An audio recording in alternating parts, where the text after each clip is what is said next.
what is available to me and what's not. Let me see what I want to continue, what I want to take with me on my journey and what I don't. Are y'all really like sciencing it out? 20 Toya 4. I like that, Toya. Oh, you put your name in it. Manifest your own reality. All right. It's an impromptu live stream. Thank you for clicking on and saying hello and dropping a like and just being here. Thank you very much. I appreciate it. I thought I would come and have a conversation today about what you see in the description, which is womanhood belongs to the village. Hyper-individualism, inevitability, complaints versus solutions. Shout out to the very first person in the building, AB Media 83. Shout out to you. Thank you for being here. And thank you for hitting that like button. I appreciate that so much. Shout out to Red Pill Sleeper Cell with the loafers on Deckington and the socks. Like, can we give it up for the socks? A man with some good socks is like, it cannot be understated. Just saying. Cannot be understated. I really appreciate you guys both being here. I am looking forward to just having a conversation with you guys. And I am going to post the link for Roguish right now. But I also would like to... I will open it up for other people later on. Just give me a second. I mean, the link hasn't expired on my end, but maybe I typed it to you wrong, so that's my bad.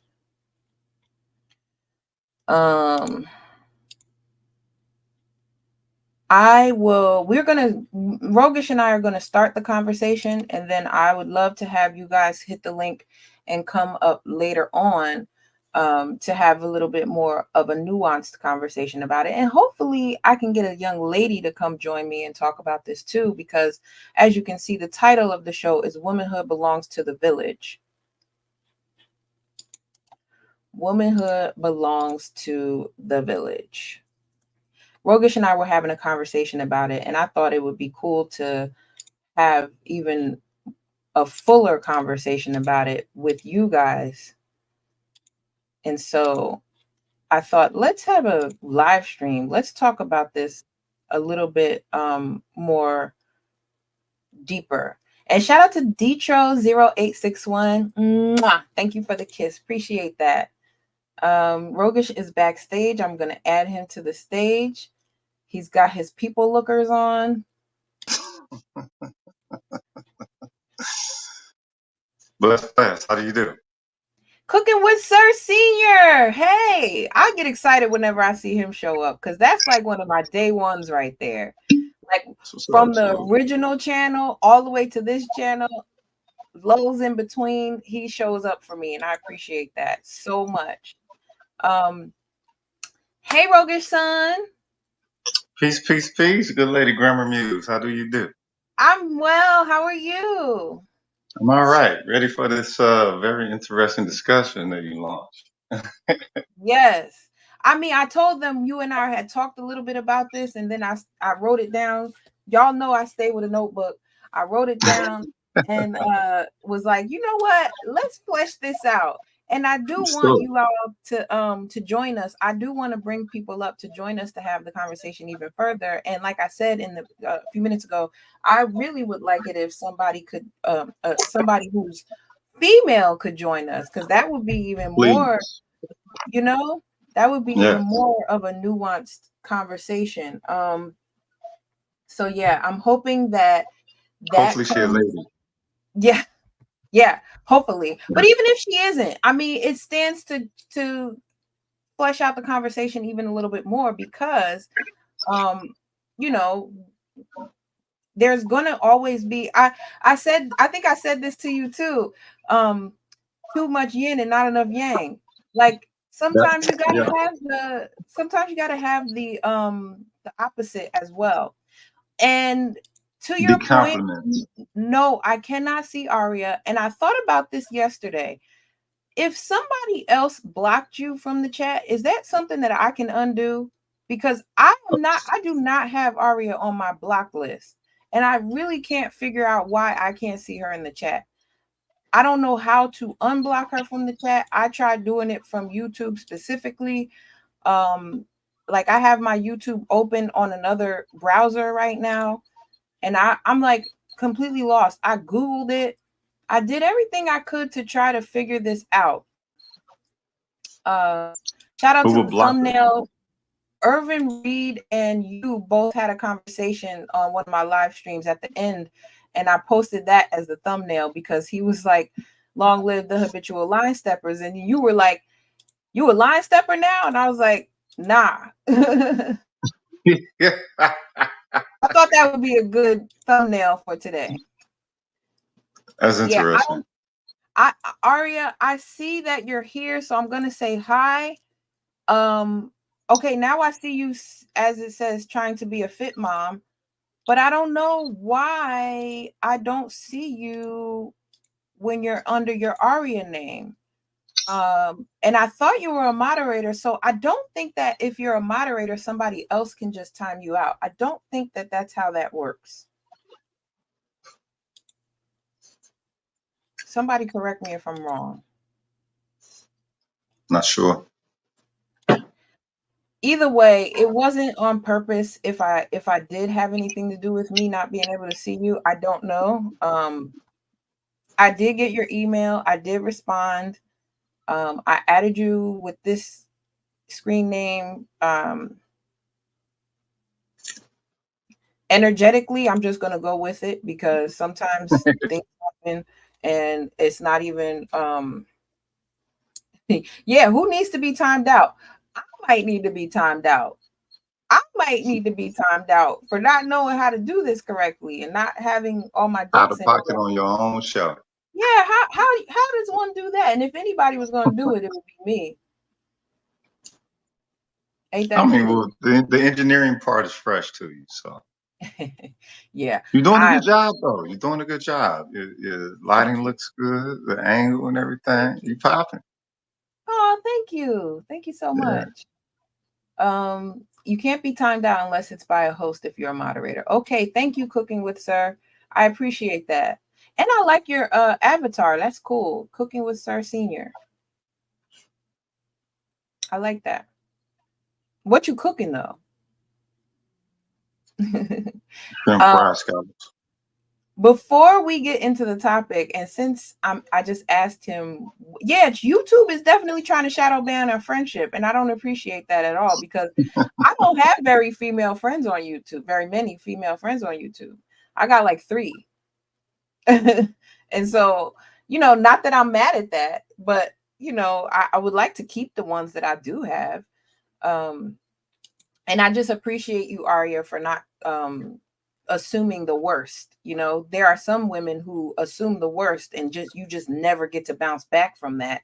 And so I appreciate you at least being willing to have the conversation about it and like ask the question versus assume. Women, we got to get better about that.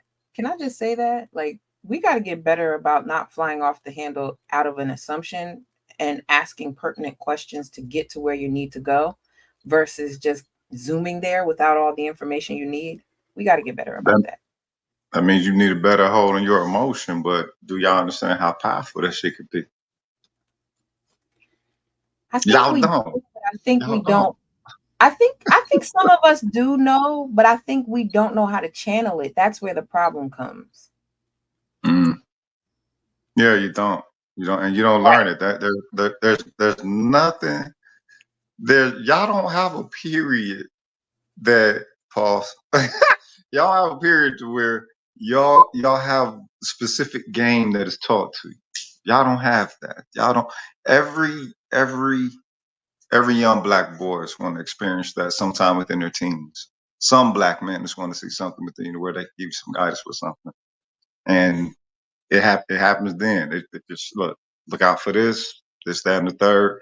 Y'all don't get that. Y'all don't get that. No, but we be ready to take it from y'all. Well, I mean, the thing is, the game is it's supposed to teach you how to navigate. Y'all not showing how to navigate with y'all self. Y'all not showing how to navigate with yourself. Y'all are largely shown how to for advantages over others as opposed to navigation. Right. Right. That's what y'all shown. Y'all powers are instantly going to the Sith side. Well, that goes towards the fact that we aren't the best in terms of planning for the future either. So I think that those two things, unfortunately, even though they're not supposed to, go hand in hand. It's why a lot of us are not great at planning. You know, all of those things, they definitely go hand in hand, and they have the two continents must meet, and a lot of times they don't. So Spending yourselves, that's all it is. But shall we get into it? So, womanhood belonging to the village. The thing is, it's a little cruel, but I suspect that back in the day, when the most egregious perspective of a woman's interaction with society had specific hours of the time on it, you know, the witching hour, if you will, or that when they say the devil was out, right? Right. That was because everybody knew that hoes out in the daytime would be an issue for little girls. Not just for, you know what I'm saying, the hoes or maybe women. They didn't want their daughters seeing hoes that early. Mm-hmm. Because they knew that, you know, certain thing, you know, you watch TV, close your eyes. You know what I'm saying? You're from the people that told you close your eyes when something sexified came on TV or something. Mm-hmm. They knew the little girls had to hold on to a certain type of integrity. But to preserve what though? What would you say it was to preserve? I think the loss of preservation, because, and that's why I just put this up here, because even though we're not talking about digital existence, if you fast forward, that's where we are today. The fact that we stopped preserving things and we became so much more hyper individual based on social media, internet, you know, digital exchange. Physical integrity and legacy has been the ultimate loss. And even as you see, like, think about the last time you went to the supermarket, for example. And there has always been like a deference for respect in public spaces where you have to share that space. And the supermarket is one of those, right?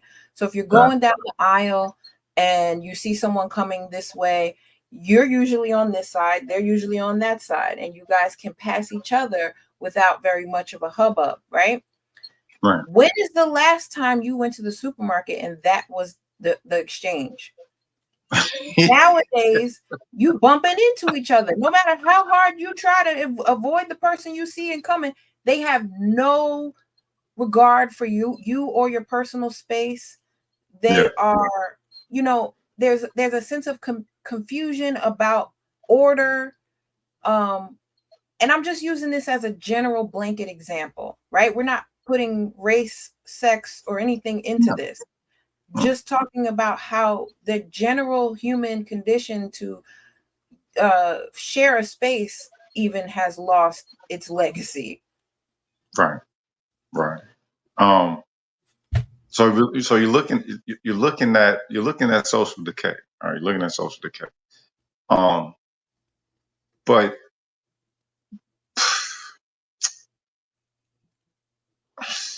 Okay, look, this gonna sound real crude again. It's gonna sound real crude. All women can't be hoes. I ain't saying all women trying to be hoes, but the thing is, there is a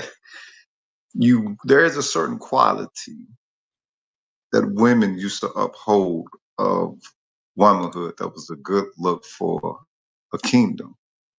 You know, it was a good look for a society. It seems people are disconnected from themselves as a society. It seems that whatever the artificial reality plugin was, everything took on that worth. And it's like, but wait a minute, do you understand what it means? And this is why y'all need to get into the humanity shit, right? But I like the fucking humanity talk. The thing is, people are all that people have, right? The essence of us quality of our quality as a people is really all about the type of character that people develop of themselves. There is a science to developing quality character of people, period. That means that there is an ability to actually craft characters within, you know what I'm saying, or shall we say personalities within people. The thing is, the power of the woman, this why y'all submission is a fucking superpower that they won't let y'all know. Your softness can cause a motherfucker to attempt to move a mountain. Y'all have out of power scale. A lot of people ain't gonna like this one, but out of power scale, the child has the largest power, then the woman, then us. Now we have the greater potential to create force, but when it comes to just, you know what I'm saying, power, just an element of essence, the woman trumps us. All right. Now they're not understanding with that power, there comes a certain regulation that you must have, because you're the power of inspiration. Y'all the power of inspiration. So it's like, all right, certain things about y'all are supposed to be considered sacred, and y'all don't consider them sacred. You see yourselves as expendable as, you know, these market-based societies that tell you to be. But certain things about you are supposed to be sacred just for the sake of what qualitatively in our land, but this preserves a people. You took it right out of my mind. I just was going to say, like, how do you preserve something? You know, when that stops being important, you see lots of things crumble. Shout out to Leon 008 and Gregory Scotland, who slid in the building.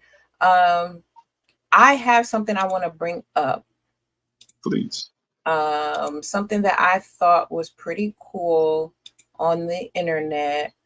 Someone I follow, and I have used his content before just to springboard a conversation. So if you've been here before, then you are familiar with Brick City Buddha, aka Doc Stigler. He is a gentleman that I think is worth the follow wherever you use social media. This brother is doing amazing work that he started doing in New Jersey, but he is now doing out of Houston, Texas. He and his wife do many different healing classes and retreats and workshops. He comes from things at a holistic standpoint, and he posts so much on his page that I think is just useful. Okay. He's a hub. Information hub. That's what's up. Yeah, he really is. He's a healer. He's an information. He's a dad. He's a husband. He's, you know, he talks about even his mom, his relationship with his mom, and how that has changed over the years with him getting to know more about himself and being a more whole man. And the way that he raises his son with such compassion and care is really something to look at. It really is something to behold.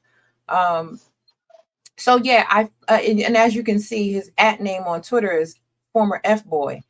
because he has a book out that refers to himself in such a way, but he realized, like, hey, once he realized he was an F-boy and the ways in which he was contributing to that, he decided to make a change. And the man is happy. Every time I see him talking about, no matter what it is, he's happy. He's happy with his family. He's happy with his life, what he gets to do for a living. He just celebrated 100,000 followers on Instagram. So yeah, big ups to him. And that is a hashtag goal for me. But anyway, without further ado, I'll just read the first slide and we'll go through the rest of them as it comes along. A man I counsel said this today. Quote, the work you gave me is making me love myself enough now to not just let shit slide, to finally speak up for myself on things she does that don't sit right with me. And now it's like my defense of myself is offensive to her. How many people in the chat can relate to that? Put a 1 in the chat or put whatever you want in the chat to say that you can relate to that statement. This was a brother talking to Brick City Buddha about how his counsel made him love himself enough to be able to vocalize the ways in which what Rogish was just speaking about, the woman he's dealing with is not trying to preserve her femininity or her womanhood. She doesn't understand her place in that and what it leads to belonging to the village.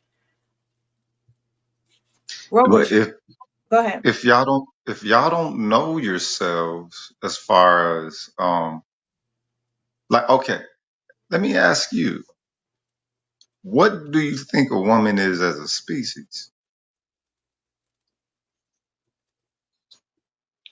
Because if we say human, then all right, that's just, you know what I'm saying, shut and dry and all that shit. But it's something deeper to y'all. Y'all understand?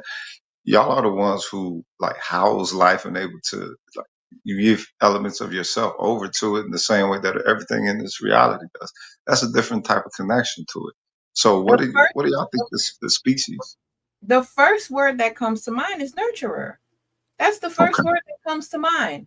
And I think that's the easy layup for sure, because I think most women would say that. And I think we're conditioned to just say that because it's something that comes to us naturally. It is what folks look towards for that kind of energy. You don't typically look at a dad or a father, or a man for nurturing specifically, although you can get those things from him. You, I think, defer to a woman first and foremost for that. So yeah, got y'all wrong with that. Everybody love a titty in their mouth, like I said. He really does say that, y'all.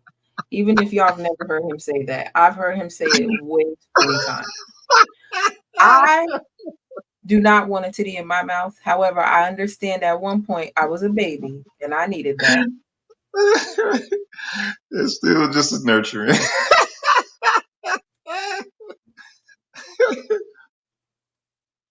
Okay, I'm going to move on to the next slide now. I hear a lot of people say women have gone so long not experiencing a relationship with a good man, they don't know how to be with one if one does show up. Now, to that I say, go ahead. What sets the standard? Well, to the point of your previous question, if you're not a nurturer and if you are not at least connected to that very baseline level of existence as a woman, then how can you experience a relationship with a good man? Because no good man is going to go towards a woman he cannot get that kind of nurturing from. Right. It is the same reason why I call Black women victims is because in this scenario, let's say you and I just met and we both are attracted to each other and we want to date, right? But you realize that I'm not a nurturer.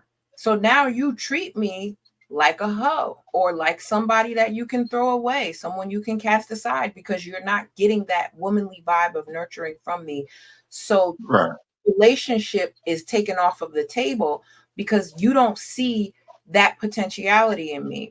Now I'm calling you everything but a good man because of the fact that you're treating me that way. Because I don't even realize that underneath that you really are a good man, but because you don't see me worthy of that good manship, we're both at odds. Right.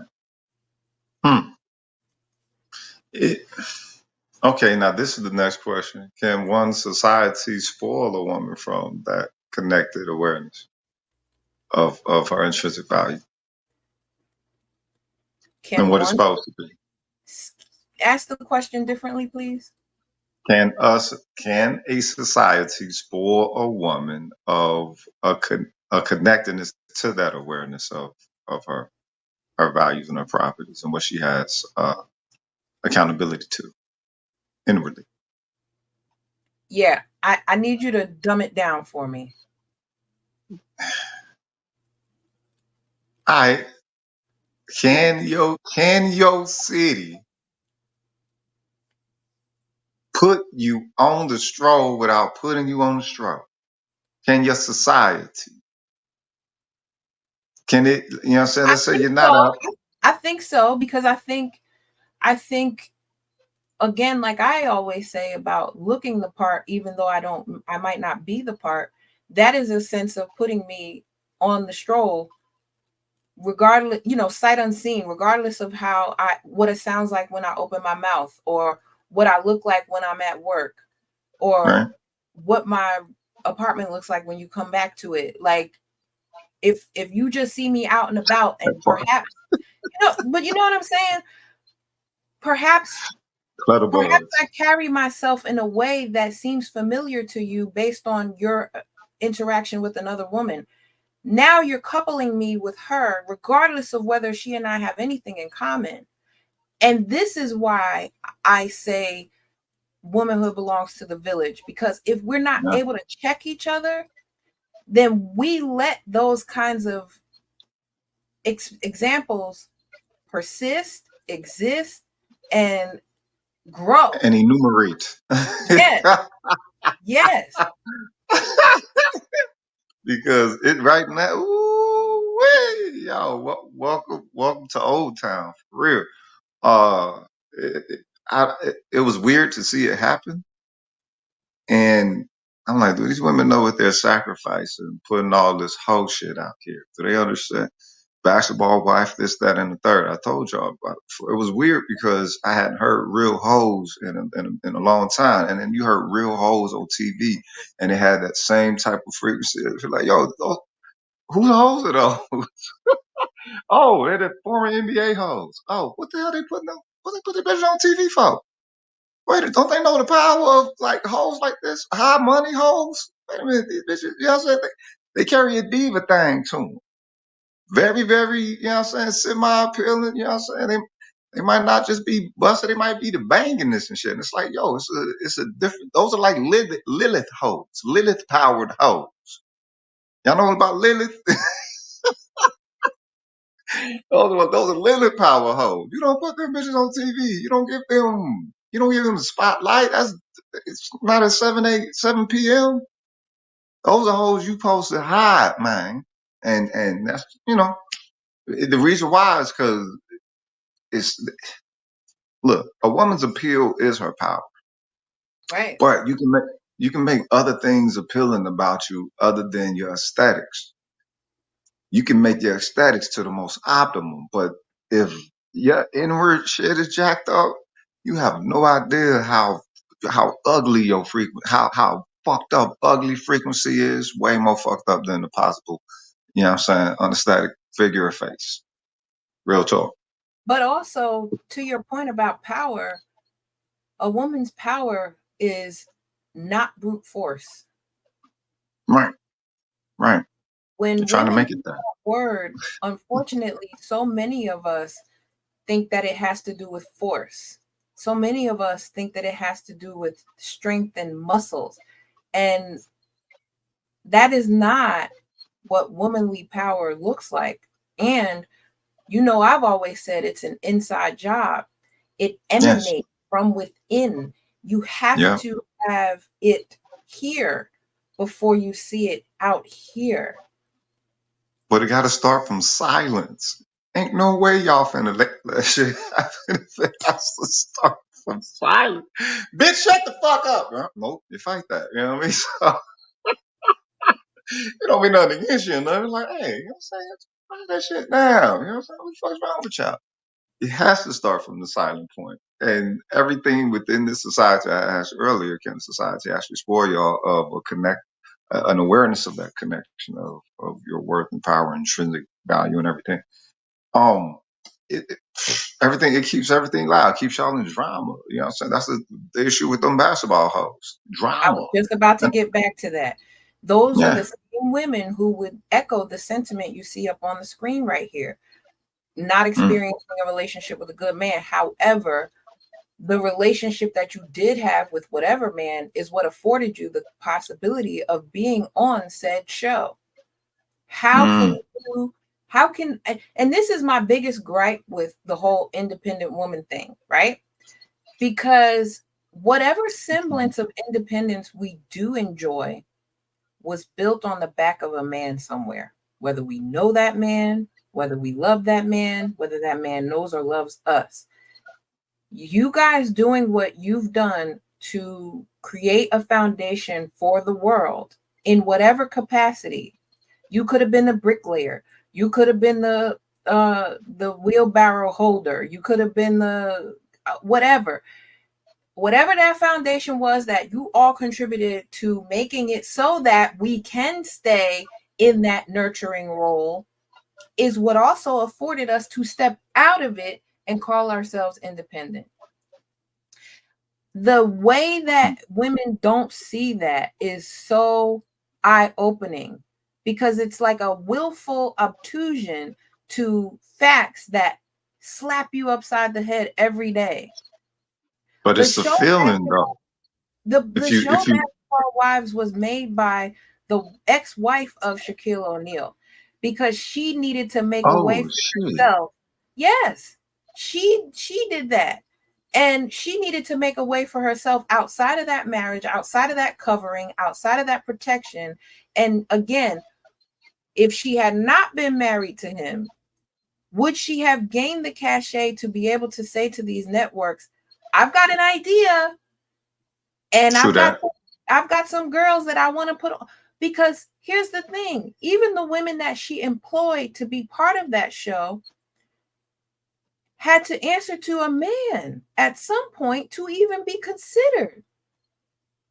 And these women are still, we're probably 2 decades out of that show having first aired, and they're still eating off of that. Yep. Would not have been possible if it weren't for whatever man got you in those rooms, rubbing elbows with those women to become some sort of sisterhood in the name of basketball. Y'all ain't never picked up a basketball in your life. Like, are we not? Was Shaq's wife his first wife? She wasn't a hoe though, was she? I forget her name, but I don't. Shawnee. I'm not saying she was. No, but the other was on there. Those was some hoes. The way that they talked, the way that their character and all that shit. It was, you know what I'm saying, some high price hoes. So it's like, damn. Some of them were. I won't say all of them were, but yeah, some of them were definitely. Yeah. It won't be no bitch that you marry unless you was a sucker. And you know, we talking about the NBA.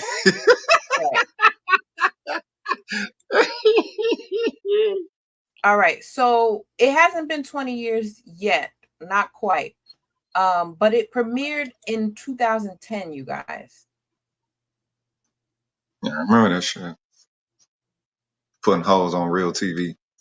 Real hoes on TV. What the fuck? Y'all know how dangerous that is. What do you tell your daughter when she walk in and she see that bullshit? Yeah, and the first person who comes to mind is Evelyn Lazada, right? Now, at the time that it came out, I was hooked. I was front row watching it every week. I was. I'm not ashamed to admit that today. A lot of chicks were. Yeah. That's why it was so wildly successful. Part and parcel of this idea of independence is the sisterhood spurning each other on in delusion. So yeah, let me sign up and watch this so I could be on one accord with my sisters and be able to talk about what happened tomorrow at work with my sisters. And you know, my friends from college, because at that time I was still freshly out of college a few years, and you know, that show was popular because it built upon the reality TV thing. And Yeah. you know, again, like I have in the description, hyper individualism, this complaining about being where you are so that you could be an individual, so to speak, but really And a you're boss not. bitch. And a Yeah, boss right, bitch. right, A boss bitch by her damn self. right. Right. Yes. What the fuck? Yes. With a Boss closet full bitch. of clothes and shoes and bags that other women would envy. That's what elevates me above you versus me wanting to meet you where you are and bring you with me, because that's the nurturing thing to do. That's the womanly thing to do. To say to you, hey, you are out here uncovered, and I am, as a woman who's married and a wife. So if that's what you want to do, then these are the things that you need to address and change. No, no, no, no, no. I'm going to highlight you and boost you and make you fodder for my bad bitchery. Mm. Like it's Lilith. I told y'all. That's that Lilith shit. And I using the told example you. of one of the ladies on that show, like I said, Evelyn Lazada, she came on the show having never been married, but Mm. being a girlfriend of a basketball player and being someone who was Latina and highly sought after just because of her looks. She had a shoe store in Miami. You know, she was raising a daughter that was a result of one of those relationships, Right. and parlayed that into multiple high ranking relationships with, I mean, well, I would say relationships with high ranking athletes thereafter. Chad Ochocinco, Carl, whatever his last name was. And you know, she went from football to baseball, and you know, as of right now, I think she's single, but it's she transferred that into multiple streams of income with reference to peddling products to other women who bought into her independence. And what does she have to show for it? But she will tell you she's some of the, you know, as one of the loudest voices on that show, because remember, I watched it religiously, one of the loudest voices proclaiming that she can't experience a relationship with a good man. Putting it Mm. on display that she's messing with a man who at that time everybody knew Ocho Cinco was getting it from everywhere. But she bolstered that relationship and made it so public that, you know, it became the focus of the show for a little while. It broke up her relationships with some of her female friends, and she's not even with him anymore. Mm. A physical domestic dispute later, and you know, they broke up. They got married and broke up within, I don't know, months. So when it comes to the power, let's say this. In the words of Chris Rock, I said it. Um, then maybe a woman is not supposed to be under her own power. Right. If y'all got such difficulty, maybe that's why everywhere else in the world they keep women in pocket. Right. Right. That's part of their culture. No, none of their women is able to get out of pocket without, you know what I'm saying? Like with character, with nothing. Because let's just say that it's for their own good. Mm-hmm. Because especially over here in this society where it promotes hyper individualism from the start, and everything that's outside of you is of a higher value than you place it upon yourself and you get that value or whatever. Um, you got a clash of cultures with this. The thing is, it's a Hollywood. You know, shout out to Mr. Z. Uh, you know, it's is Hollywood propaganda specifically for y'all, but it's and all that drama that's attached to it. So now the thing is, how does drama feed y'all? And is there a way that y'all can encounter drama? Let's say that drama does something natural, all right, then, and let's say it does something essential, but the way that y'all been feeding this specific drama has been, you know what I'm saying, the bag of chips, as opposed to just, you know what I'm saying, chopping up some spuds and throwing them in the air fryer. How can y'all alchemize y'all drama better so that you don't, you know what I'm saying, take on the qualities of that? And that's the thing. It's imperative that we do, so that we can stop calling y'all ain't ish, so that we can stop referring to y'all as something other than what you actually are. Because, you know, shout out to Indigo Flow in the building. Good to see you. Here's the thing. I want a man. Like I want to be loved and in love. I desire to spend all my affection on a person, right? How can I go about doing that if everything about me says, nah, I got this, I'm good by myself? I'm not. But at my big age, you know, once I hit 40 and it's like, hey, time is not on my side. I'm not giving up. I'm not losing hope. But I'm also I really have to be honest with what I've done up until this point to get me here.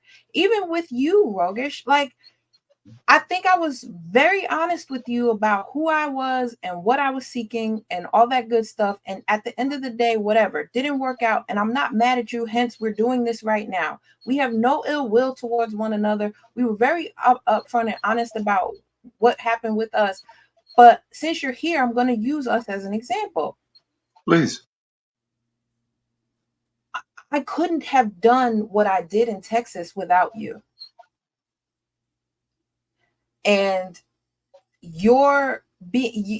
I'm using this as an example to say you are a good man. If I never told you that, I want to say it right now. You are a good man.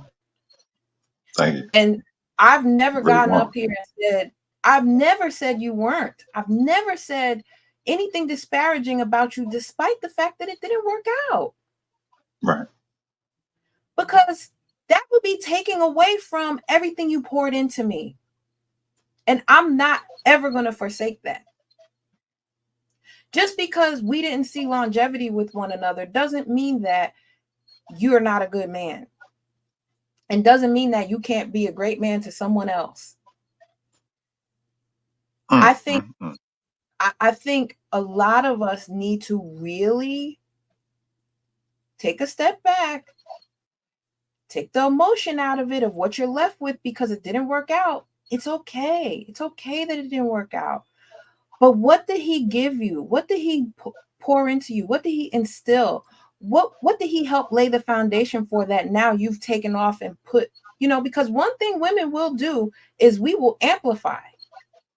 Yes. Force magnifier.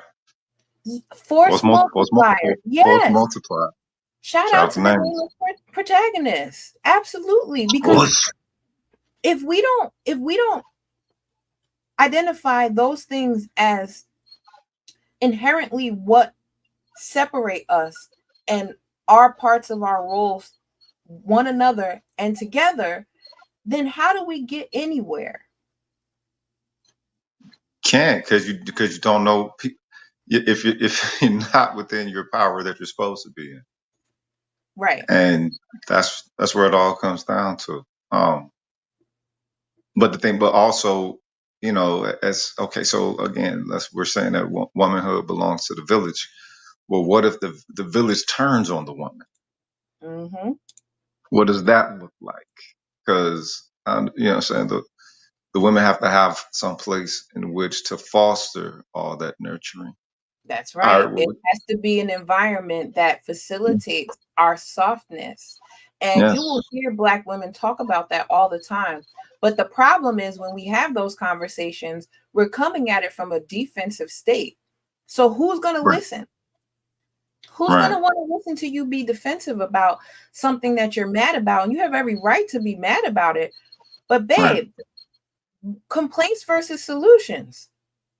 Right. Well, I mean, it's like you don't have the right to be in defense. So this is where everything gets screwed up, because that's like how I said, it looks like the he say she say shit that, you know what I'm saying, red pill and turn into, and it seems like it's largely just an unnecessary back and forth and not an attempt to understand. And before you get to this is what I disagree with, this is what I disagree with, it's like, all right, well, let me make sure I understand fully where you're coming from, and then we can make decisions after that. But I don't know. I think personally, I see that this helps whatever it was that was putting dissensions within the Black community. I see that this aids in that. And that's the one thing that ain't never really helped us. The fact that, you know what I'm saying, gender war and all this bullshit. It's like, yo, cuz they do have us seeing each other as opposites as opposed to complements. And it's like, where do we think we fit in with any of this? Is call one or two an accountability on behalf of what their greed feeding factor is in connection to systemic happiness and all that shit. It's like, wait a minute, that's what you would build up your family on? We do this for the sake of family, you know? Yes. Leon 008 says, the village has never turned on the women.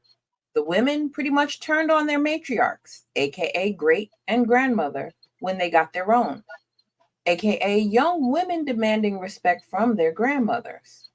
And he put the laughing emoji, which, and then Indigo Flow says defensive state, 100. Yeah, bingo. That's it. There is this lack of respect for Big Mama nowadays, and Big Mama don't even exist like she once did. I said on my previous live stream, you've got TikToks of grandma with daughter and grandson doing cute little dances in Daisy Dukes. You have that kind of yeah, you have that. Well, this is the thing. Grandmas are 40 now. yeah. Damn. Growing up, my grandma wasn't, you know, again, my mom had me young. So, of course, she was younger than most grandmas. But that was not what she led with. She led with her role, her responsibility. It was never about which one of us is the daughter and which one of us is the mom. Don't we look good? Well, yeah, you should. There's only freaking 15 years between you. There's no reason why you should look decrepit. However, you should be wondering why in those 15 years you've become a grandma, because whatever you did, you weren't skilled enough to get it to your daughter. Like, hey, don't make the mistake that I made. Hey, take your time. Hey, I got some stuff wrong. Yeah, to your point, Indigo Flow, it's G-Ma, it's Glam-Ma, it's Ma-Ma. It's all kinds of crap where it's like they're not even prideful to be grandmas anymore, so they don't even want to be called it. That's the real connection, right? Yeah. You're not even wanting to be nurturing as a grandparent typically is. That kind of love and pouring into that a grandma normally would give you. She's now, and I've said this before too, she's now making tacos. She's dipping it low. She's going to the club with you. She's mixing up Incredible Hulks in the kitchen because that's what she grew up on, and she wants to expose you to that too. You know what I mean? Like, even the level of class that a grandma would once garner is gone.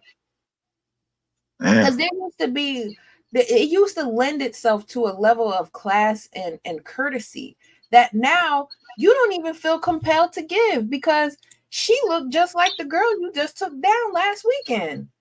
You can't, and I'm seeing people talk about how I'm seeing women talk about how, let's discuss how right now we could date him and his daddy. All right, now hold up. Wait a minute. All right, now look. All right, look. I say I'm gonna come back to that. Don't worry, I'm gonna come back to that. But go ahead. Slut culture plays this new slut culture, whatever the fuck that is.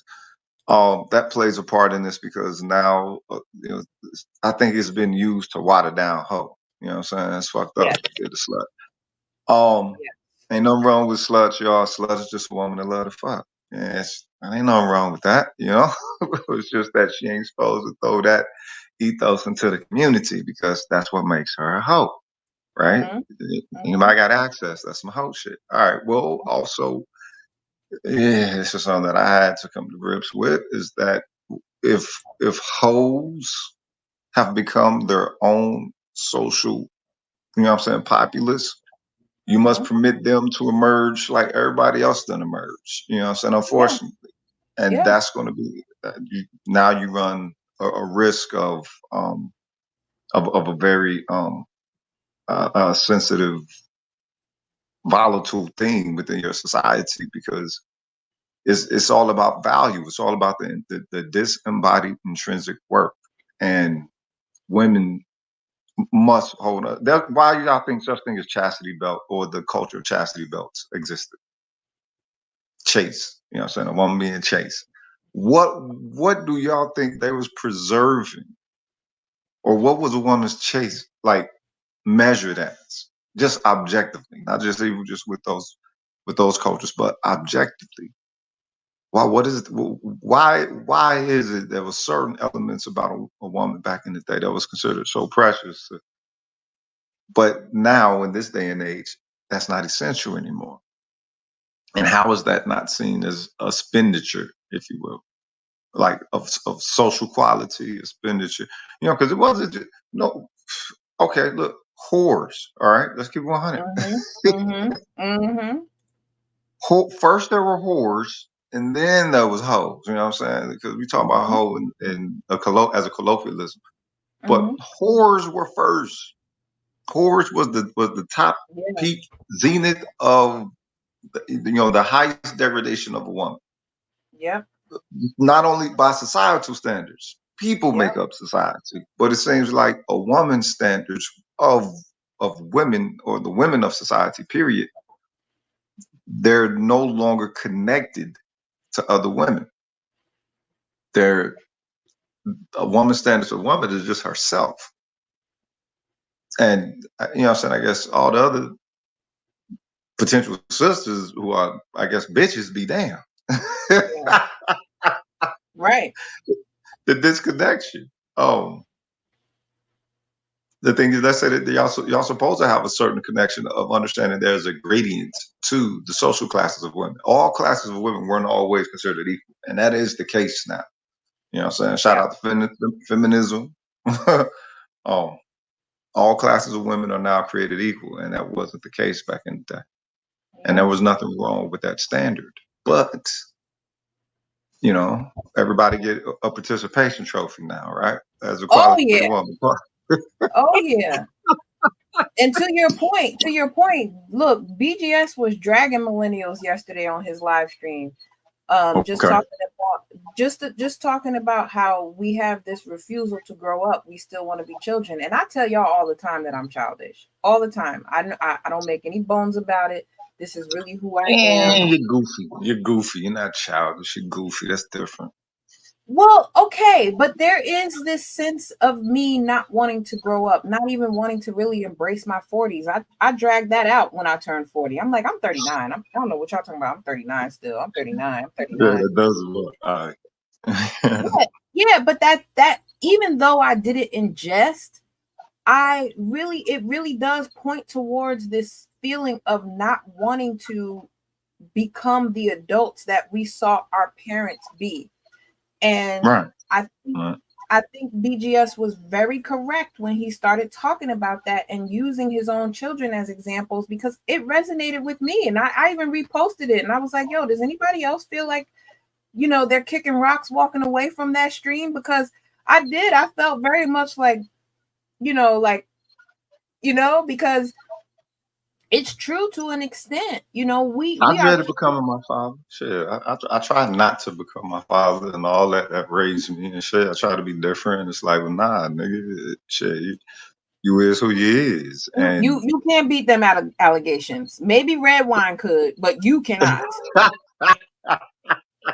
yeah, for real. Sorry. I am a clone of Iceberg. But You know what? I was actually just saying to my mom how we basically I aged out of a lot of the programming that I used to consume. Specifically, I'm talking about, you know, like Indigo Flow says in the chat, MTV, BET, a lot of this stuff, VH1, like Basketball Wives. I no longer watch that show. I stopped watching it a few years back, but I watched it probably for the first 8 seasons it was on, and then I started like growing up. I started realizing like I require a little bit more from what I'm consuming, because I've never been the type of chick to jump up on a table and run across it and hit somebody over the head with a bottle, but that was what they were doing. Yeah, I'm not making that up, you know. Hollywood hoes. And so, you know, there is something to what you were saying earlier, like us being chased. CHASTE, leading to us being chased. CHASED. Like you're not gonna get chased if you chase. Already. Nice. Right? But what Real reason talk. do you have to chase a woman who has let everybody else get what you want? And I don't just mean sex. I mean the access to her softness. I mean the access to her nurturing, the access to her solutions, because she can see things from a place that you can't. Those are the strengths that you're referring to when you talk about women having an innate strength that comes from within. It is assumed that men have this outwardly strength that we can see and hold and touch and smell. Right. The woman's has to be felt. It has to come from here before we can see it out here. And even by the time you've seen it, you've already felt it. Yep. It is. Look, you preaching up in here. Y'all hit the cash out. Y'all should give y'all some game up in here, bro. It has to be. You're always going to feel it. You're always going to feel. Look, it's all right. You're a head turner. Okay, you've had probably to wrestle with that. But how does that make you feel? Like, do you ever get accustomed to it when someone genuinely picks up on your energy who you weren't aware of? Oh yeah. Here's the thing, like, as much as, and I will be the first one to say, I think I'm generally attractive. I think generally people would say I'm an attractive person, right? Because I'm not the girl who thinks I'm everybody's cup of tea, nor do I want to be. I'm good on that. So anytime someone places a compliment, I'm appreciative. And my thing is, I come at it from a place of, okay, where is this stemming from? Is it because you've had some exchange with me, or are you only taking me in ocularly? In which case, it doesn't carry much weight. I'm going to be honest with you. If you've never had the opportunity to exchange with me and feel me, and you giving me a compliment, I could take it or leave it. Pretty problems. All right, but look. You asked the question. I'm just trying to answer it. Yeah, I dig it. But look, no, what I'm talking about is the objectivity of it. Is just the fact of essence. Not all chicks get that. Now all chicks got access to it if they, you know what I'm saying, optimize themselves, definitely. But the fact that it's something that's just, you know what I'm saying, like supernatural with you. Oh yeah. It's gonna be combustive experience with me. Hold up. Let's put a radius to a diameter to it. You know what I'm saying? What's the furthest away that you notice someone noticing you? You mean in distance? Yes. You're the epicenter. Unfortunately, the first thing that came to mind was that time I worked out at the park and the guy was sitting across from me up against a tree and started pulling himself out. I'm working out. I'm not paying attention to anybody else because I'm focused on my workout. And then all of a sudden I see this guy laying off on the side, pulling his pants down. So I guess, you know.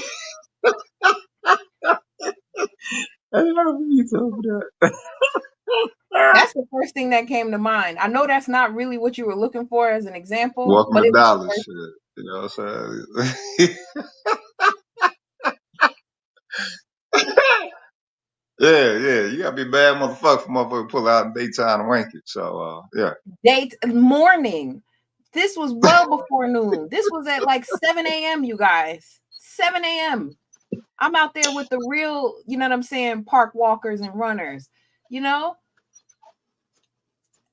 Anyway, but to your point, yeah, I've noticed somebody checking me out from across the room or, you know, at an amusement park or whatever, like, and a lot of times I never get approached by those men, but I'm also not so focused on that I'm, you know, I'm more focused on the moment and why I'm there. So I've just never been the girl who's like, who's looking at me? Is anybody looking at me? Who wants me? Do you want me? I've never been that girl. Right. And I think a lot of that has to do with the body that I grew up in versus the body that you see in front of you. Okay.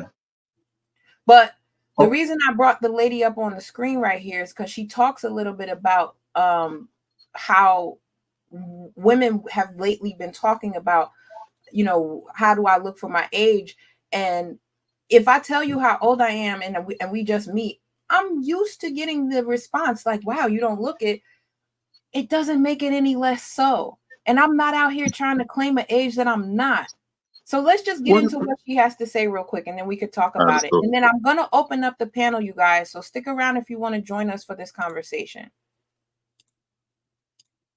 So I have recently had an epiphany about my love life that I am wondering if any other women are experiencing in my age demographic. Have you guys noticed, this is particularly for the girlies between the age of like 35 to 50. Have you guys noticed that when you reach this age, you are perfectly positioned to date both him and his father, him and his daddy? And before anybody's like, Blue, what are you talking about? Just hear me out. I, this summer, for the first time ever, experienced what it was like to date men in their early to mid 30s and also men in their 40s and early 50s.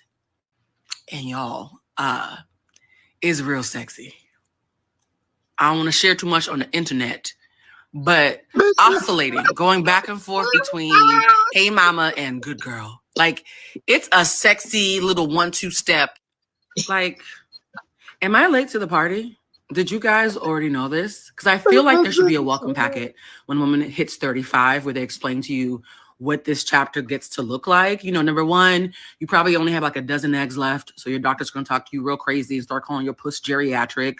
Number two, your cartilage is compromised. So you can still drop it, but you might need some help picking it back up. Three, your hormones are going to make you their bitch. Good and bad. They're going to make you their bitch.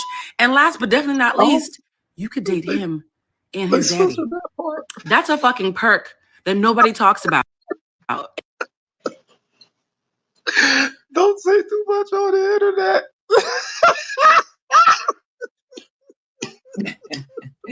He said she a nasty 304. That's a nasty bitch right there. Wow. God. The reality of what she's saying resonates for so many because you do have women thinking, this goes back to what I said about this inordinate amount of access to a number of would-be suitors, just all over the place. You just can pick and choose and, you know, pull from. And, you know, you heard her talk about what that pussy made for. You heard her talk about dropping it low and needing help to pick it back up. Need help to pick it back up and shit. Look, that's some diligent poetry. See, but that's the thing. That's that Pokeball hoe. This is the neo evolutionary hoe. and it's like, yo, the hoes ain't never been this motherfucking aggressive. So the fuck out of here. Ooh, and that's the And regular. audacious. And audacious. Very audacious. There is an audacity that exists in hoeship now that is unprecedented. So much so that there is a pride even. All right, but so then, all right, so what's the ratio? Well, you know, said based off of the ideology, and you know, as far as I'm concerned, the ideology of hoe then motherfucking expand, and you know, what I'm saying, done galvanized itself and all kinds of shit, right? So it's like if that becomes the values, right? If this is the quality of woman that sets the values for women, what does that say to the essential characteristics of women that are connected to the stability of that which they are, you know, connected to life force wise, living wise, fucking reality wise? I understand these bitches want to put that pussy on chain wax all the time. And nothing about that seems fun to me. Nothing about that seems good. And I'm somebody educated. She is. She very much is. And she has a couple of different platforms. I started following her a few years back, and I've seen some transformations that she's made, which is why I still follow her. But I think it's important to be abreast of what the conversations are amongst women who are just younger than me, as well as ones who are just older than me, because that's how you bridge the gap. And to her point about where are the women who were telling folks about this, yeah, that's a problem. You're supposed to be that now. You're supposed to reach back into your 20s and tell the girls you know who are in their 20s, look, this ain't cute. You can get away with it while you're in your 20s, but by the time you turn 30, you should be putting that down. You should be carrying yourself in a way that leads to you getting married or having the semblance of life that you deserve or you desire. Instead, that bitch said you can open up your stride in your silver years. Silver streaking, bitch. God damn it. Who wants the dozen of eggs that she was referring to? Who really wants them? No. God damn. And it's like they make it seem, the anti-aging industry makes it seem like getting older is a bad thing. But like, no shade, no tea. This shit is sexy. They lied to us. Getting over 35 is probably the sexiest fucking thing that's ever happened to me. And for anybody who's like, ill, blue, I couldn't see me dating no guy in his late 40s, early 50s. What are you talking about? Ill. Method Man is 53. I'm going to repeat it one more time for the thirsty ones in the back. Method Man is 53. I don't see none of y'all kicking that man out of bed, okay? These mid to late 40s, early 50s right? Niggas, they are moisturizing and drinking water and doing push-ups with strong backs. It's different, y'all. It's different. They lied to us. It's very much not what I expected. So, all right. So, if there was a power that y'all could fuck out of us, what does it do for y'all? Let's say that that's, you know what I'm saying, maybe, you know, some of these chicks can tap into that ability of tapping in, if you will. All right, then they want to live through the pussy. All right. What would that power do for y'all? Well, if y'all could tap into us like that, you know, so just fucking, get that power, whatever, and not spend more of yourself than you feel that you're receiving in that. Because most chicks, you see what it gets you. It gets you a woman like this who gets up on the internet and talks about it like she has, with such brazenness and cavalierness, like Indigo Flow said. You know, yeah, but who ages with grace and class anymore? I mean, that's really what it is. How can a decent man pair bond with this renegade? How's that possible? It's chaotic and insane. This may be another, and maybe it ain't no maybe. That is a chaos goblin on display right there. That is exactly what I'm saying. Because she's speaking about it. She's speaking about it with happiness and delight. Yes. She is bathing in the delusion. And in those two examples she gave, those men are married. you're not having access to the men who she's even referring to as examples. So what is she even saying? Like, are we not going to take into consideration the fact that these men have decided what their lot in life is going to be because they've chosen the woman that they want that to be with? And so even if you do get access to them, you're merely something to play with. But they don't. But that's the thing. They don't mind playing. No, that's. I'm just They don't answering mind your question, Rogish. shit. I'm just answering your question. They don't mind playing. It's like, They don't. but they don't. But then they don't. They don't understand. They're not either not understanding the cost, or the game has been made into a way to where they don't have to pay no attention to the cost. And it's like, all right, then, well, what was the cost of such back in the day? There was definitely deterioration that happened. There was, you know what I'm saying? I don't know. I guess all the costs. I said what she just said in front of my great granny. Rest in peace to my great granny. If I said what she just said in front of my great granny, my grandmother would be on some Trina shit. Cut the cameras. Like, hold up. Wait, I don't know where you got that from, but that is not how I raised you. That's not how I grew up. That is not indicative of the kind of young lady that I thought you were. I would get checked so fast. That's ugly. Like, she would tell me right away, like, no. And if you do have access to him and his daddy, what is that saying about you? That you're a consideration for them both. And even to the ones who have experienced that, because there are quite a bit of young ladies who have been in relationship between both a son and a father. Oh, word, that's the thing. Yeah, like, that's a thing. That's really a thing. Okay. I think my Chrome stopped working. Google Chrome. I'm live streaming from Google Chrome, and it looks like I'm stalled out right now. It looks like I am paused, and you're not. Yeah, it's been doing that a couple of times. Yeah, it's done really? that to where. Yeah. So it's all right. You good? They just taping. Yeah. In the words of E40, they taping. Jide, tell me if I'm pronouncing that correctly. Jide. He says. Yeah. He says. Sorry, I'm in YouTube because it's not showing up on Chrome. She's an aspiring homewrecker to boot. Yeah, I feel like that's accurate.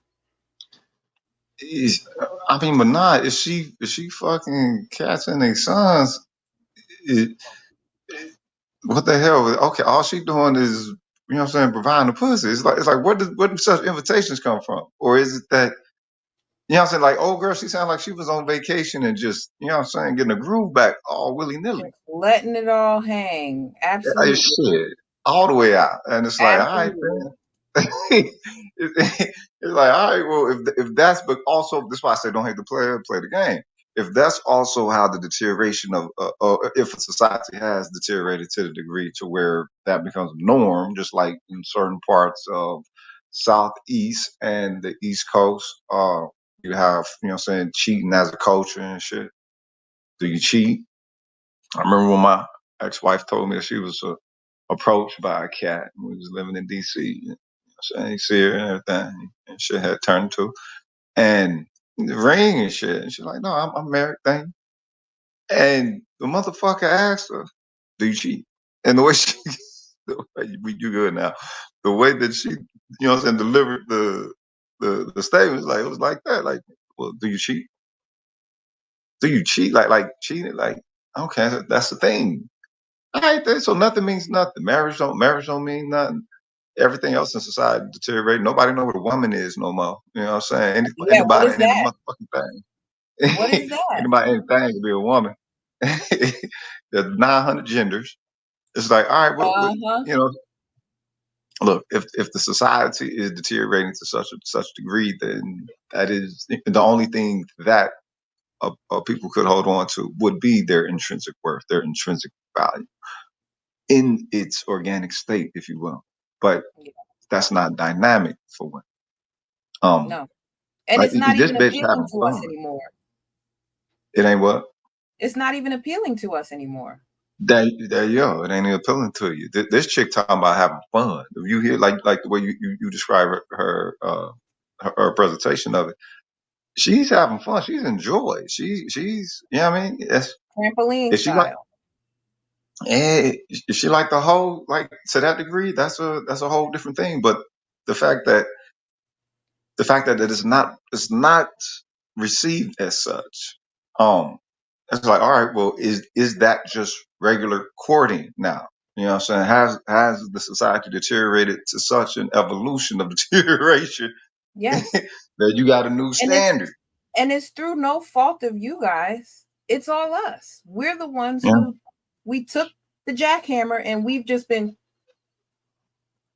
you know, to this point, to the point where you can be as to the point where you could be as brazen as this young lady is at 35 years old, talking to women with her large platform full of women who follow her, probably younger than she is, not seizing the opportunity to highlight where she may have made some missteps, but to usher in another generation of women to do it even bigger and louder than she has. And then yet we don't see why there aren't any viable options for us to call good men. Well, that's the thing. If there has been an evolution of the whole, and she can still hold on to some form of whatever a woman, a non-host woman, everything non-host woman, organic, traditional, you know what I'm saying, harmonious, gender principle woman that is set in her femininity, right? The organic femininity. I almost forgot my point because this is just weird to even have to have such a differential like that. It used to be more of that, you know, that quality woman versus, you know what I'm saying, the women who will put themselves out there, all, you know what I'm saying, go, you know, live that fast life and shit. Now the fast life is the desired regular life. And with that, you can identify pattern. With that, you can identify, once you identify pattern, then again, you look within the environment. If the environment is that which has always produced for women, look, live this fast life and you can live the fastest through that pussy. Okay? You want to live a fast life, a fun life, all right, then you live it through that, you get, you know, fun, money, and all the rest of that shit. But is that the quality of life for your longevity that you want? They don't have y'all thinking for longevity. They make y'all think thinking about some fucking longevity. I'm not. Y'all talking about fulfilled moments. Y'all talking about fulfilled moments. That's why all this shit that's why all the drama is there, up, down, up, down, up, down, and all that unnecessary output. And it's like, all right, well, what are you giving yourself in that stillness that helps preserve you while you're doing all this shit? Spending all this energy, you know what I'm saying? Receiving all this energy, and the particular energy that probably is not going to aid you in where you ultimately want to be. Right. And do you see the comment underneath this that says scan his bloodline, sis? Scan his bloodline? Scan? Because you're dating both the dad and the son, you're scanning the bloodline? Damn. I mean, like, most of the comments are full of high-fiving and yes, and, you know, echoing your sentiment. You've even got Bevy Smith, who is known for saying it gets greater later. She said, child, welcome to the good life. I can date the daddy and the son. And I love Bevy Smith, but like, this is not it. This is not what we should be. You gotta accept that. Especially if you want to be in a relationship. If you want to be with somebody who takes you seriously and wants you to be a part of their life and want to build something from a sturdy foundation, this is not the fodder for that. And but I that already, ain't what they want. That's not what they want. What they I want know, is but fun. I want that. So this is why I take issue with it. I want it. Right. But no, but what we're speaking of is Yeah. how the society seems to be moving more towards that ethos of of desire and intention. Um, is fun isn't in the farming aspect of it. You know what I'm saying? The building the love, the growing the love. Fun isn't. I mean, it's more lessons that are within the creation of the love, because that's Right. where real love comes from. Love, it doesn't fucking happen. It's not a catalyst. It's not love at first sight and all that bullshit. No, love is grown. Love is It effort is. I put agree. towards an intention. Um, they're not looking for that. They're looking for experiences and and and I guess whatever could be considered Transactions. fulfilled experience. And what? Transactions. They're looking And for transactions. basically transaction. The next on to the next on to the next. What do BGS? Shout out Hey, to BGS. what's going on, Rogish? What's going on, Thank you Toya? for getting in all of our butts yesterday. I'm still What did healing I do? from that ass whooping you gave millennials yesterday, BGS. I brought it up earlier. It's you know, it's personal to me because I have children that are millennials, and I Yeah. hear this all the time. Yeah. And the thing is that because when I was younger, a younger father, right? And I was talking to other fathers that had, you know, with kids the same age, and we were talking about you guys about, okay, these millennials are not going to be like us, okay, because they're raised different and they're not built, they're not as strong, and they're not as sturdy, and they can't take as much and stuff like that. That was the talk back then, okay. Mm-hmm. So I know it's. Is it your fault? No, it's because this is we were taught that we should give you guys an easier life than we had, and that was the whole point. Okay, you know, we didn't have the toys, so we gave you the toys. We didn't have all the trips and stuff like this, so we gave you the trips.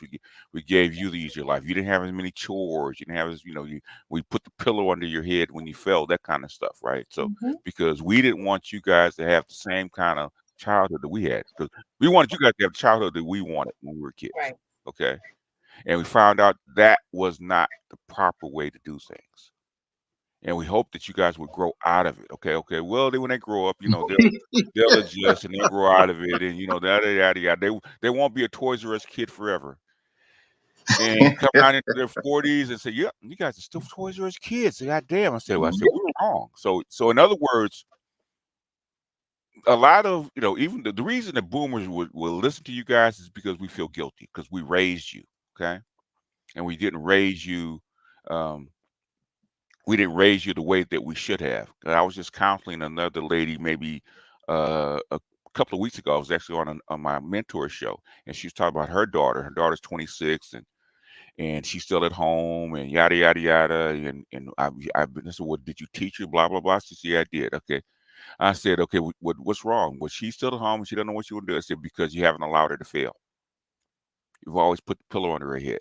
Yeah. So you have to allow the child to fail, because hell, when I was a kid, I started failing at 5 years old because I had to get out there.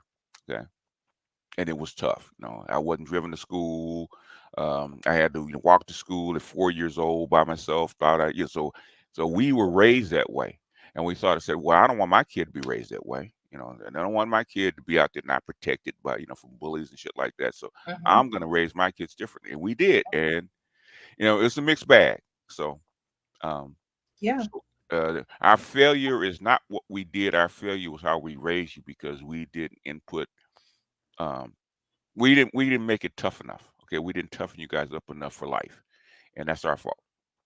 And so much of that is true, but Mm-hmm. if you juxtapose that with the fact that society is so female centric or driven towards coddling us, Yes. it speaks towards that arrested development. Yes. So earlier I started talking about what you see up on the screen here. This is the third slide, but I just want to read this and we can kind of go from here.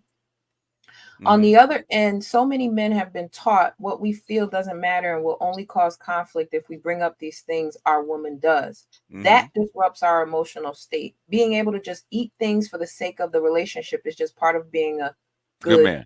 Yeah. How much pain that you can take. Yeah. And that speaks towards a lot of our Black women's arrested development too, because I can spew and spew and spew, and you're just supposed to take it. Take it, yeah. And that whole You're thing. never supposed to have any feedback. You're never That's a supposed to tell woman. me.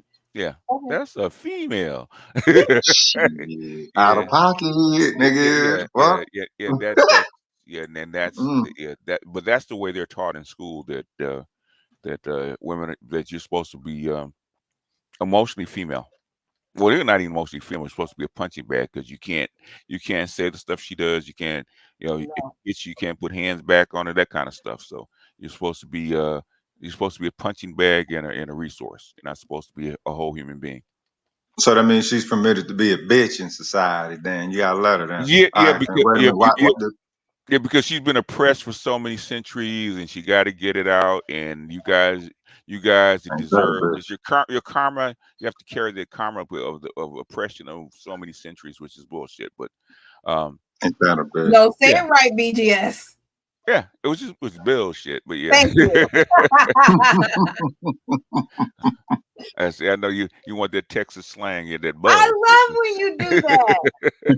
but that's the whole thing, and that's how come they hate to manifest it. No, it doesn't work, and no, you don't have to take it, and no, you don't have to be abused just because you want to get that moniker, the good man. Right. So, and that's how come I even though in real life I actually do a woman's show every week, okay? And because my mentor is a female, so that's a woman-centered show. And sometimes I got to hold back because it ain't my show, okay? And I slip it in, and she said, wait a minute. I said, okay, all right, I hear you. Yeah, but as far as that young lady on the screen, I know a lot of women that cheated, work with a lot of women, and had work husbands, stuff like that. And I know women that only date married men, and there's a reason they only date married men. It's because they don't want the responsibility of emotional responsibility of a man. Right. I only see him when it's fun. Yeah. What do you think was the breaking point for the shame, BGS? What do you think was the breaking point for a woman's shame? What year do you think? Oh God, this has been what the thing is. The shame is they're saying it out loud. They've been doing it. This is, there are women that will do this. I'm not saying all women do it, but there are women that will do this. And I think the 90s kind of brought out the lack of shame. They can actually bring it out. And it was okay. It started like with the Generation X. Shout out to Ricky Lake. Lil Kim. Yeah. Lil Kim with that fat monkey. Yeah. I think in that, your face. Women could be their sexual being unchaste without being commented on. And that's why can we see slut walks and stuff like that. I want to be a whole sexual being. I want to be bold and be out there, and there's consequences for it. I don't think they like the consequences that go with it.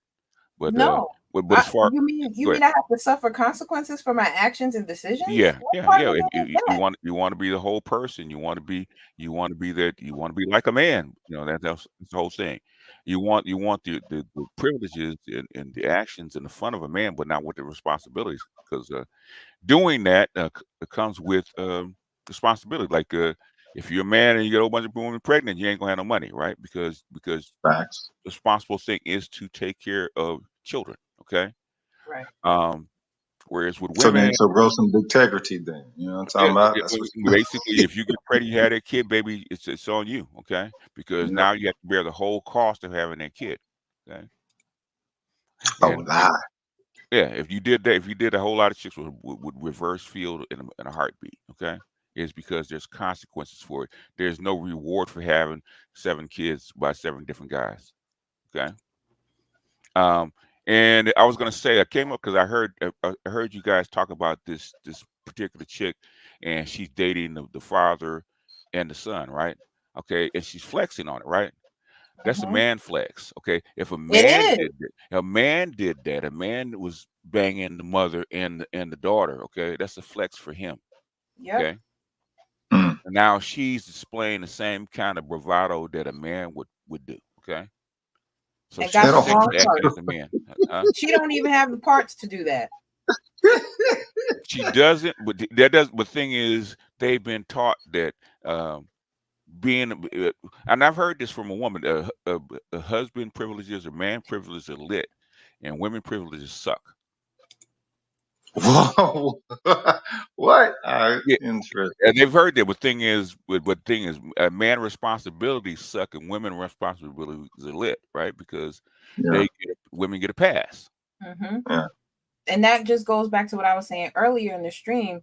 Unfortunately, we have fostered a society that rewards this petulant behavior. Mhm. And so, again, it's just a cycle of exhibiting ways in which we are emotionally immature and Mhm. childish and Yeah. have this arrested development, but being coddled and rewarded for it regardless, because you'll always have a soft place to land as a woman, because that's what men do innately. Men have never put down their innate power and strength in support of being something else.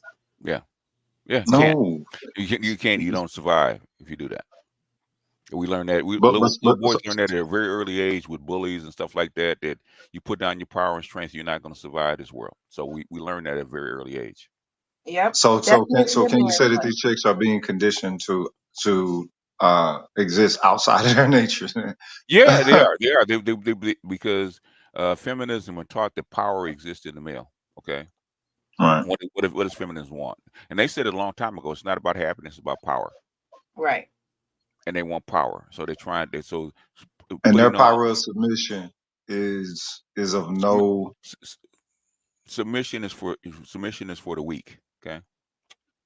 You guys, I just want to finish Go this ahead. video out and take a look at the shirt she's wearing and who's on it. Okay. About my love life that I am wondering if any other women are experiencing in my age demographic. Have you guys noticed, this is particularly for the girlies between the age of like 35 to 50. Have you guys noticed that when you reach this age, you are perfectly positioned to date both him and his father, him and his daddy? Man. And before anybody's like, Blue, what are you talking about? Just hear me out. I, this summer, for the first time ever, experienced what it was like to date men in their early to mid 30s and also men in their 40s and early 50s. And y'all, is real sexy. I don't want to share too much on the internet, but oscillating, going back and forth between hey mama and good girl. Like, it's a sexy little 1-2 step. Like, am I late to the party? Did you guys already know this? Because I feel like there should be a welcome packet when a woman hits 35 where they explain to you what this chapter gets to look like. You know, number one, you probably only have like a dozen eggs left. So your doctor's going to talk to you real crazy and start calling your puss geriatric. Number two, your cartilage is compromised. So you can still drop it, but you might need some help picking it back up. 3, your hormones are going to make you their bitch. Good and bad. They're going to make you their bitch. And last but definitely not least, you could date him and his daddy. That's a fucking perk that nobody talks about. And it's like, they make it seem, the anti-aging industry makes it seem like getting older is a bad thing. But like, no shade, no tea. This shit is sexy. They lied to us. Getting over 35 is probably the sexiest fucking thing that's ever happened to me. There it is. And for anybody who's like, ill, Blue, I couldn't see me dating no guy in his late 40s, early 50s. What are you talking about? Ill. Method Man is 53. I'm going to repeat it one more time for the thirsty ones in the back.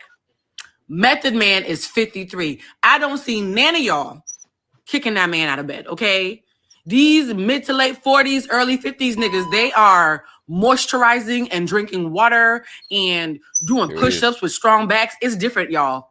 It's different. They lied to us. It's very much not what I expected. I just want to get through it. So just a little pro tip, ladies. If you meet an attractive man who seems like he'll be great in the future, but is half-baked, scan his bloodline. I know this is probably the most toxic thing I've ever posted, but I live so righteously. I have earned this cheat meal, so let me have this. Scan his bloodline because he's the remix. You might be better suited for the original. And to men in their 30s, be careful, okay? Because if you do not treat a woman correctly, and she is in this stage of life and empowered to be petty, she might come back as your stepmother. You up here not returning her text, and now 6 months down the line, you having to pass her the peas at Thanksgiving because she with your father. Just saying. Okay. Yeah, It's all there yours. it is. There it is. She's comparing herself to a man. There it is. Yeah. Because that's what we tell men when you get 35, that you can date older and younger because you're at your peak. And there it is. What she's trying to say is that they lied to us, even though I got 2 eggs, my fertility's gone. Basically, I'm at my peak sexually, right? That's what she's trying to say. And I can do what a man does, which is date older and younger. Because the example Could she it be? gave.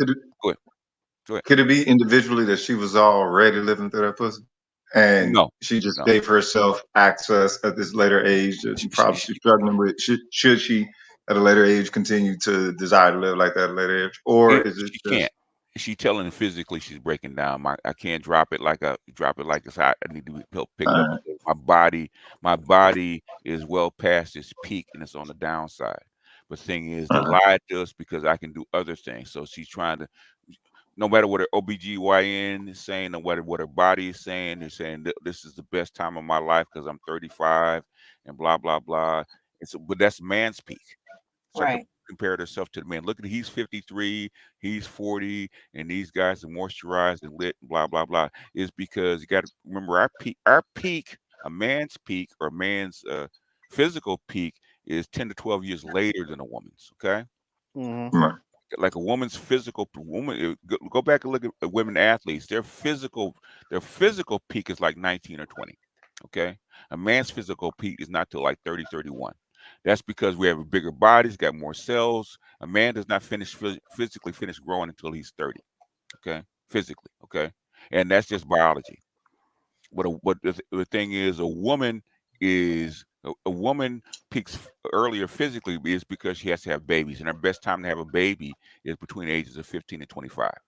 That's like in traditional societies, you are too old to have children after 25.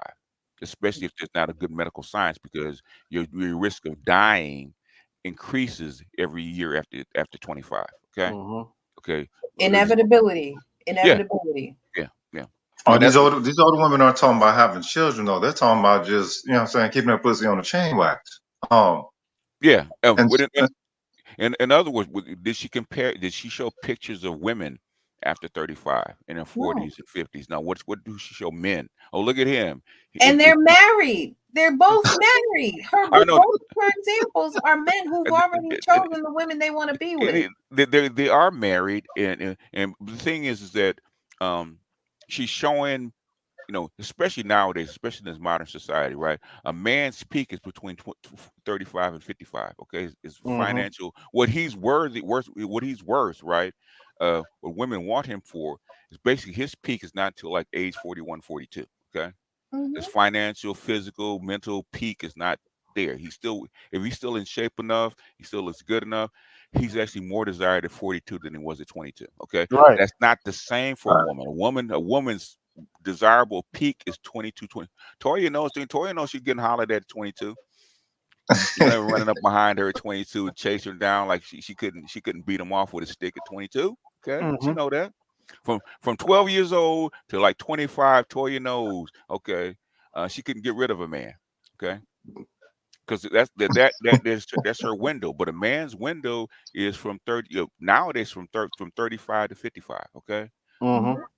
It's because that's what she's looking for. I don't care whether she's 19 or she's 50. Okay. But the thing is, women have been taught that you are a man. Okay, that your peak and your physicality is the same as a man but your OBGYN is saying no, baby, it don't work that way. Okay. And like she said, like all the stuff that we tell women about their fertility, the doctors tell them already. Hey, baby, you got to, you're in the 20s. You got to have your babies. You're spending yourself. You're spending yourself. That's it's basically what they're telling them. And you get to up to 30, it gets kind of dicey. And you get to 35, you're geriatric because you're risking your life. In fact, a sub of mine, his wife had a baby in her late 30s, and it all, he said it wasn't good, and she wants another. And said, baby, you almost didn't make it on the last one. Okay, so we're not doing this no more. So, and what I'm saying is that feminism has done a good job is selling women bullshit. Okay, if you want to be equal, a woman can work, she can earn money, she can do all that sort of stuff, but her body is not the same. Okay, there's things that you can't do. Okay, it's like me trying to make the NBA at 35. It don't work that way. My body is not going to take the rigors of the NBA at 35. Okay, it's not. Yeah.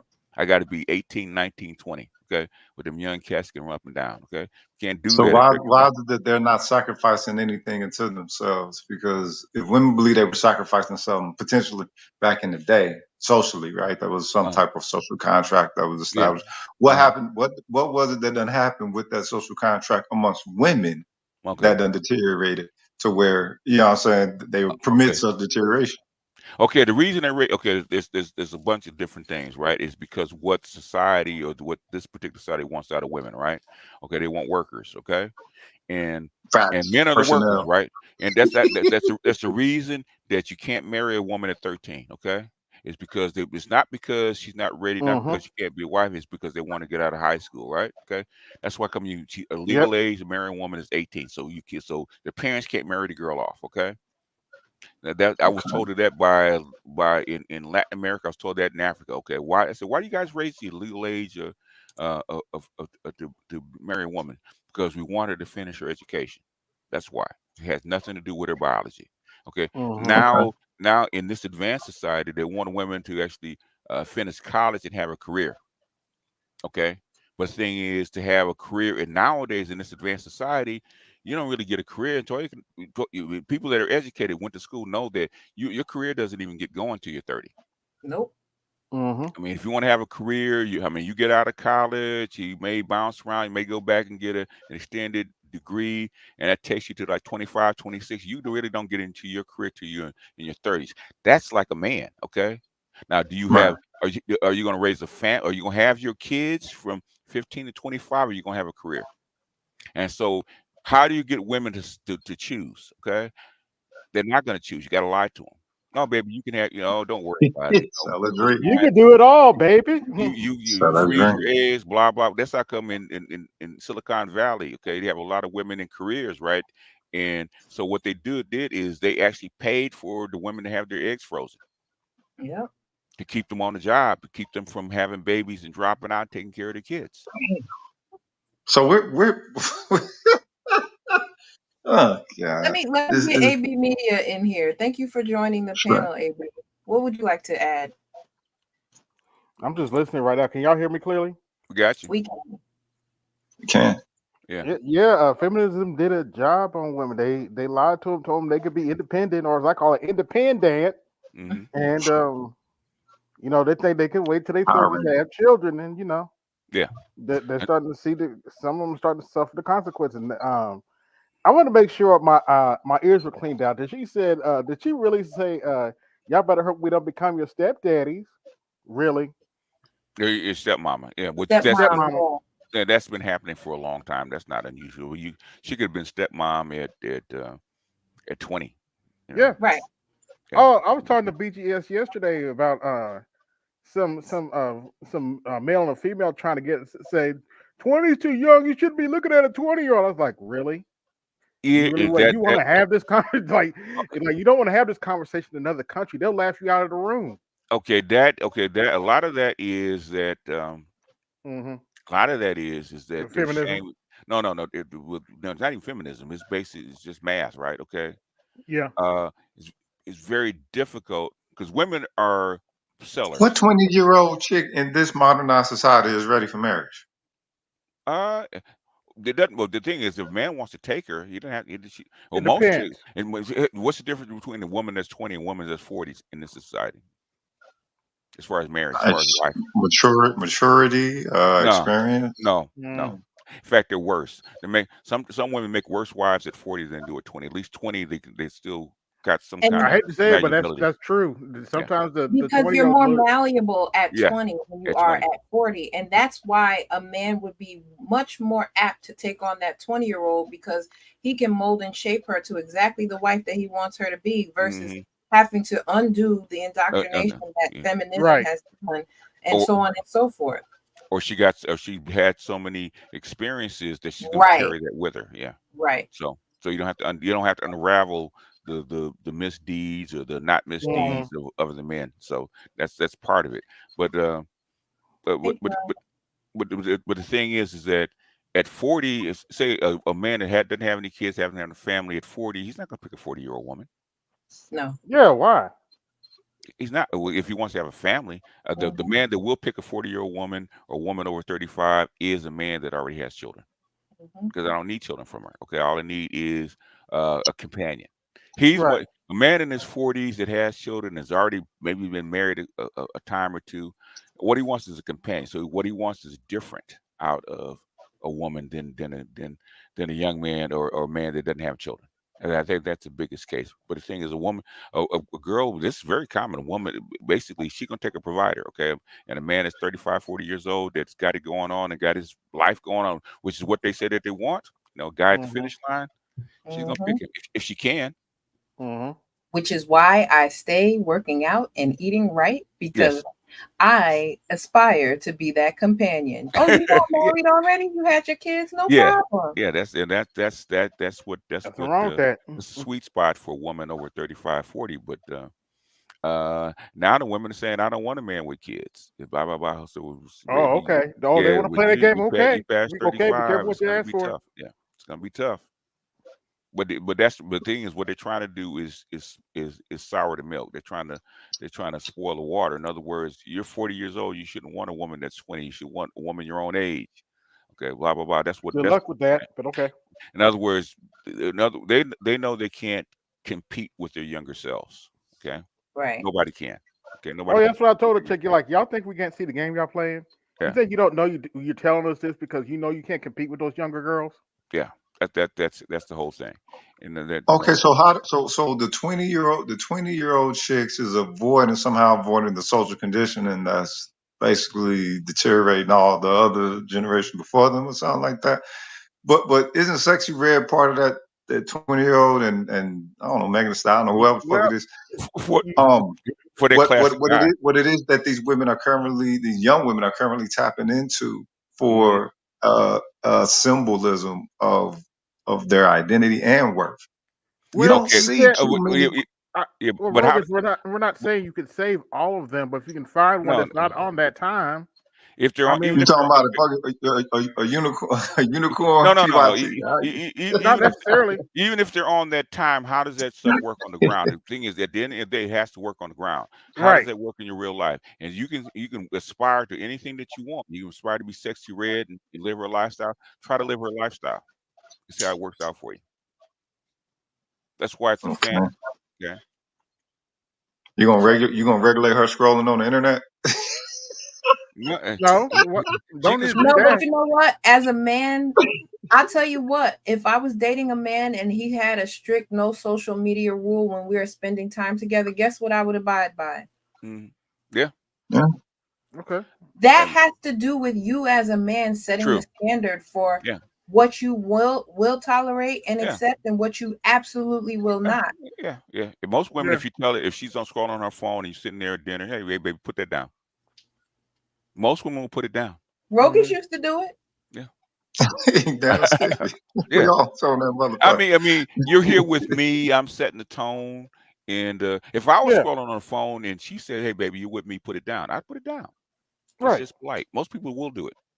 And the thing is, to your point yesterday, BGS, Rogish used to always throw it in my face. You millennials and you're this and you're that. And you gotta have this listening and this playing.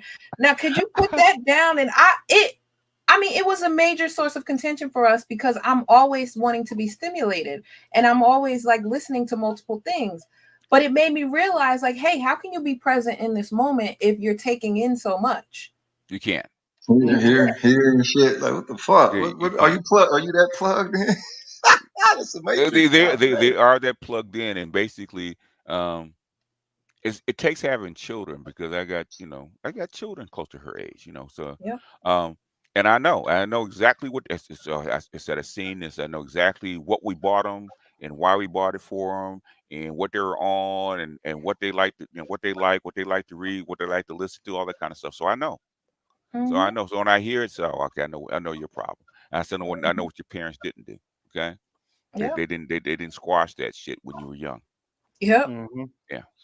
And being an only child didn't help. Also, having the name Latoya, which contains the word toy. I'm just saying. All I'm saying is, it wasn't really set up for me to your last name should have been Jackson, though. Oh my God. That's where the name comes from. So. And you know how many times I got that Latoya was fine as hell, so I don't blame her. So she was fine. Latoya was fine as hell with her crazy self, but she was fine as hell. Yeah, I know what it means. So I know your mother was a Jackson fan. So yeah, she had a friend named Latoya. That's where she got my name from. She had a friend named Latoya. She named me that. And you know, you can't charge her up too much. She was 14 years old. Yeah. Like you didn't really think too much about the name at that time. Yeah. If my grandmother had her way, I would have been called Darlene. So that's an old name. I like that, you know. Man, Darlene. Darlene. I don't know that Darlene. Yeah, my fiance's name was Toy. So okay. Yeah. I'm gonna read this and then I'm gonna add Opo to the panel. Okay. He says, when there is no emotional buffer space in the woman to let the dis-ease that comes with being told by the man you love you hurt him or made a misstep in some way, the knee-jerk reaction is to resist the information. Now, this just goes towards the example I just gave about Rogish calling me out on my social media usage. If I can recall, I didn't have a knee-jerk reaction to resist it. Rogish, you be the judge of that. No, you didn't. You were, I guess, brought back to reality. Like, all right, yeah, I do be on this frequently, and it's like, all right, and I would acknowledge that. Look, all this shit is set up to hold your attention. So you know, it's kind of like how TikTok was. You know, give people the reminder, hey, don't be on this for too long. That's basically like, hey, you know, how long you been on there? All right, then, kick it with me. Or who you kicking it with on that motherfucker? You know, whatever. Because people be living through those things, man. Oppo said, anybody else expect Rogish to be wearing a dashiki earlier in the chat? Welcome to the panel, Oppo. He does sound like he should be wearing a dashiki. He sounds like he should be wearing a dashiki when he reads. Oh, I do. Yeah, you do. You do. You sound like one of them brothers, but yeah. You sound like one of them brothers, man. Where's your incense sticks, man? Oh, this is Carl right over there, bro. Please believe.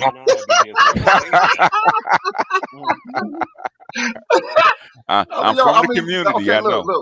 Look, I was a hotel before I understood what the hell a hotel was. Man. Right, yeah, you were. You use the language. That's why people believe. Well, the thing is, just makes sense. You know what I'm saying? That's how I see reality. I'm only speaking on what I see. I understand that, but if you use the language, they're gonna put you in a category. That's why they put you in that category because you. Yeah, it is what it is. All I can be is me, man. I'm not saying it's good or bad, man. I'm just saying if you use the language, that's gonna put you in a category. Well, the thing is go ahead. When you pay attention. Okay, look. Yeah. I've had to study women, man. I've had to study women because it's in you, not on you, right? So I didn't want to take it the route that I was tutelaged to take it. So it's like, okay, you wasn't not a Mac, huh? Okay. But I mean, not no damn pimp, you know what I'm saying? But the thing is, all the shit that they were teaching me was making sense, and I didn't want it to make sense because it seemed like there was a certain disrespect that had to be, you know what I'm saying, maintained. At that time, I didn't understand. I was fighting seeing things as it was. Yeah, in other words, basically, there's a reason that pimps have to maintain that kind of stance with their women is because of the type of women that they're dealing with. Yeah. Exactly. The quality of women that they're dealing with. So what it is that you look at what the quality, what could be a different quality in a woman, but not just an element of just, you know what I'm saying, a one relationship. Let's say that you are of one who will attract many women. How could you carry that in more respectful tone of your essence and also theirs? You know what I'm saying? Just because life want to grant you a large appetite, don't mean that you shouldn't partake of that shit. You know what I'm saying? If there's a way of engaging it harmoniously in the elements of where I saw the game, it wasn't no force, nothing like that. It was just more that, all right, it was an understanding that they had. But when you find out, yeah, she's selling pussy though. You know what I'm saying? Pussy's supposed to be precious.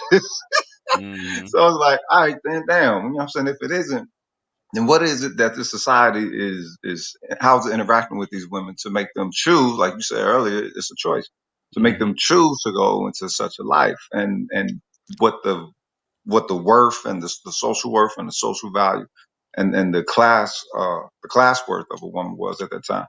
You see it shifting, and it's like, damn, okay, well, do they want to be hoes? Do they want to be hoes? What do they want to be wives, or do they just want a motherfucker connected to them who's going to keep them connected to the system so they can keep consuming and consuming? The only reason me and Latoya ain't together is because Latoya don't want to be a sister wife. She's not built for that. Yeah. Well, she I mean, that's Sunny Cat. You know what I'm saying? She deserves definitely to be enveloped by one. And I have to share it because she does give you that kind of love. But the standard is that when you encounter many women, you learn to understand women. I think this is why Patrice O'Neal is my favorite comic. He spoke to exactly what it was that I was determined to understand at a young age. Like, yo, how do you? What is it with these women? The value that they permit themselves to be devolved into, just for the sake of not necessarily attention. It used to be for money, you know what I'm saying, for the game proper. But outside of that, it's attention, and I don't know what else it is. But it's like whatever it's attached to. There was a judgment toward it, right? For the women who wasn't hoes, you saw them judging the women who was hoes. And it's like, all right, well, what do y'all judge about them? They make, I guess they didn't know the game. They make a decision to do this. And no, he's not hurting her. He's basically charming her into it or whatever. But the women had their strict standard for some form of I guess, a separated quality than hoes. And now all of a sudden you see that blend. Yeah, and you have blurred lines, man. But now the thing is, what was the potential loss the entirety of the time to where people would hide the game? And the value of a woman used to be in what she did for you, okay? Right. She cooked, she cleaned, she had your baby, she took care of the house, she took care of you, took care of the family, blah, blah. That was her value, right? They took that value out of the woman. Now her value is not in what she does, it's what she has, which is between her legs now.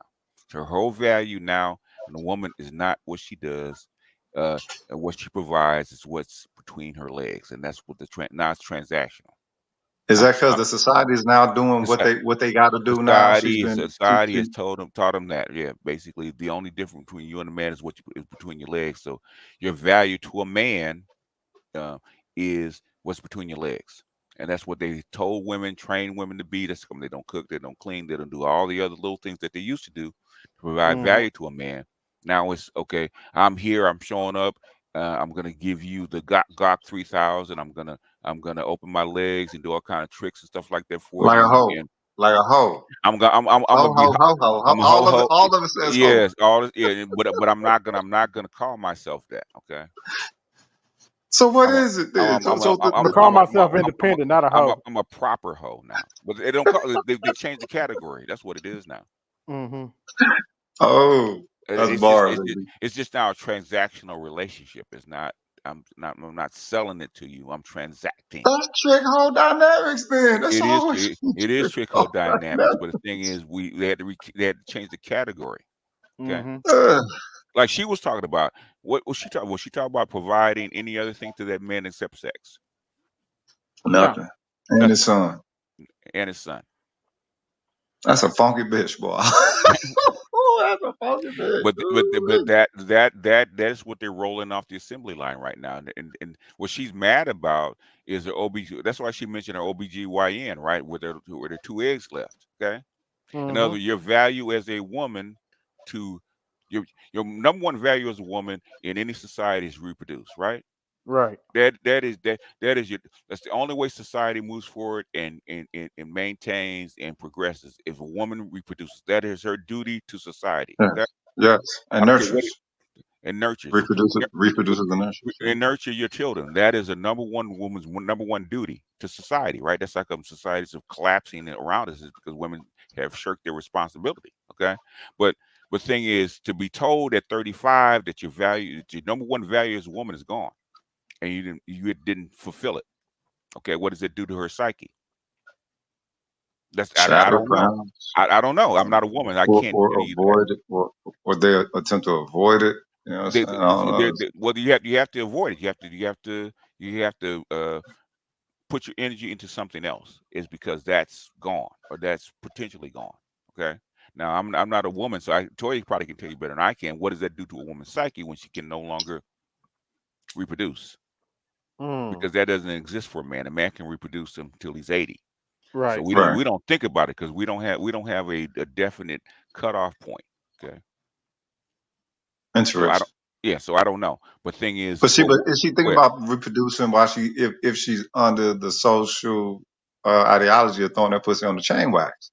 No. The community and basically, now her value as a woman is the sex that she can provide to a man, to the father and the son.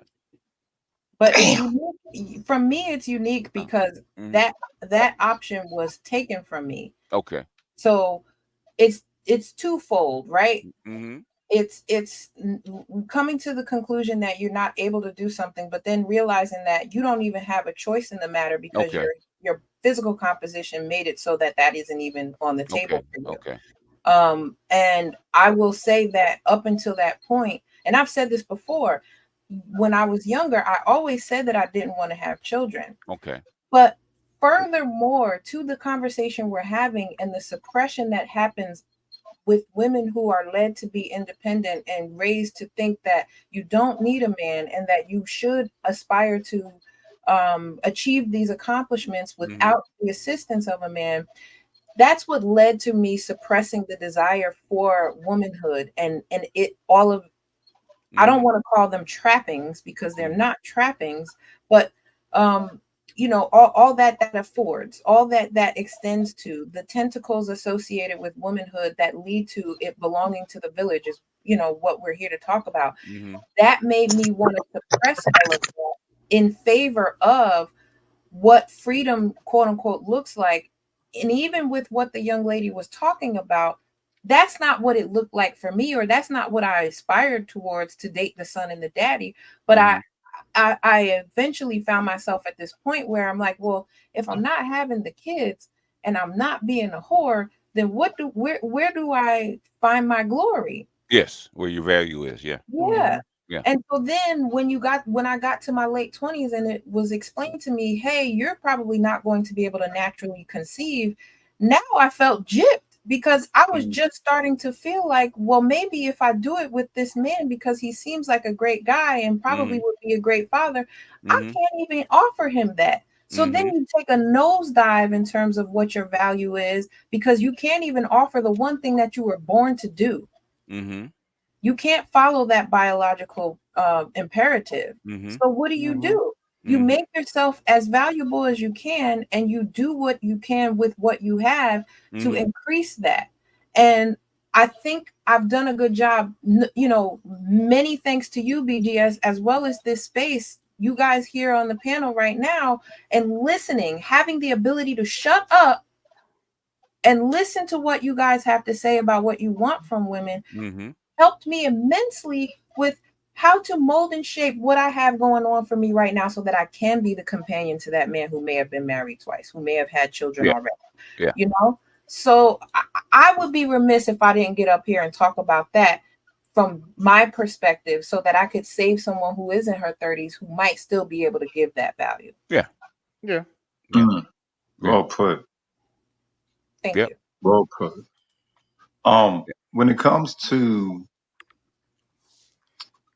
So can we say that the society has now, if we were to give it a percentage, right? You're looking at gangrene. I give everybody the gangrene question, right? We all know what gangrene is. Yeah. How much, if we're looking at the body of what essential, natural, foundational womanhood is, how much of that are we seeing based off I was taking a broad look at society. How much would we say much gangrene is there? About 70%. God damn. Ouch. Yeah, about 70%. Yeah, you can hear it. I mean, because the so-called trad wives or pygmies are rare. Okay, and they shouldn't be rare.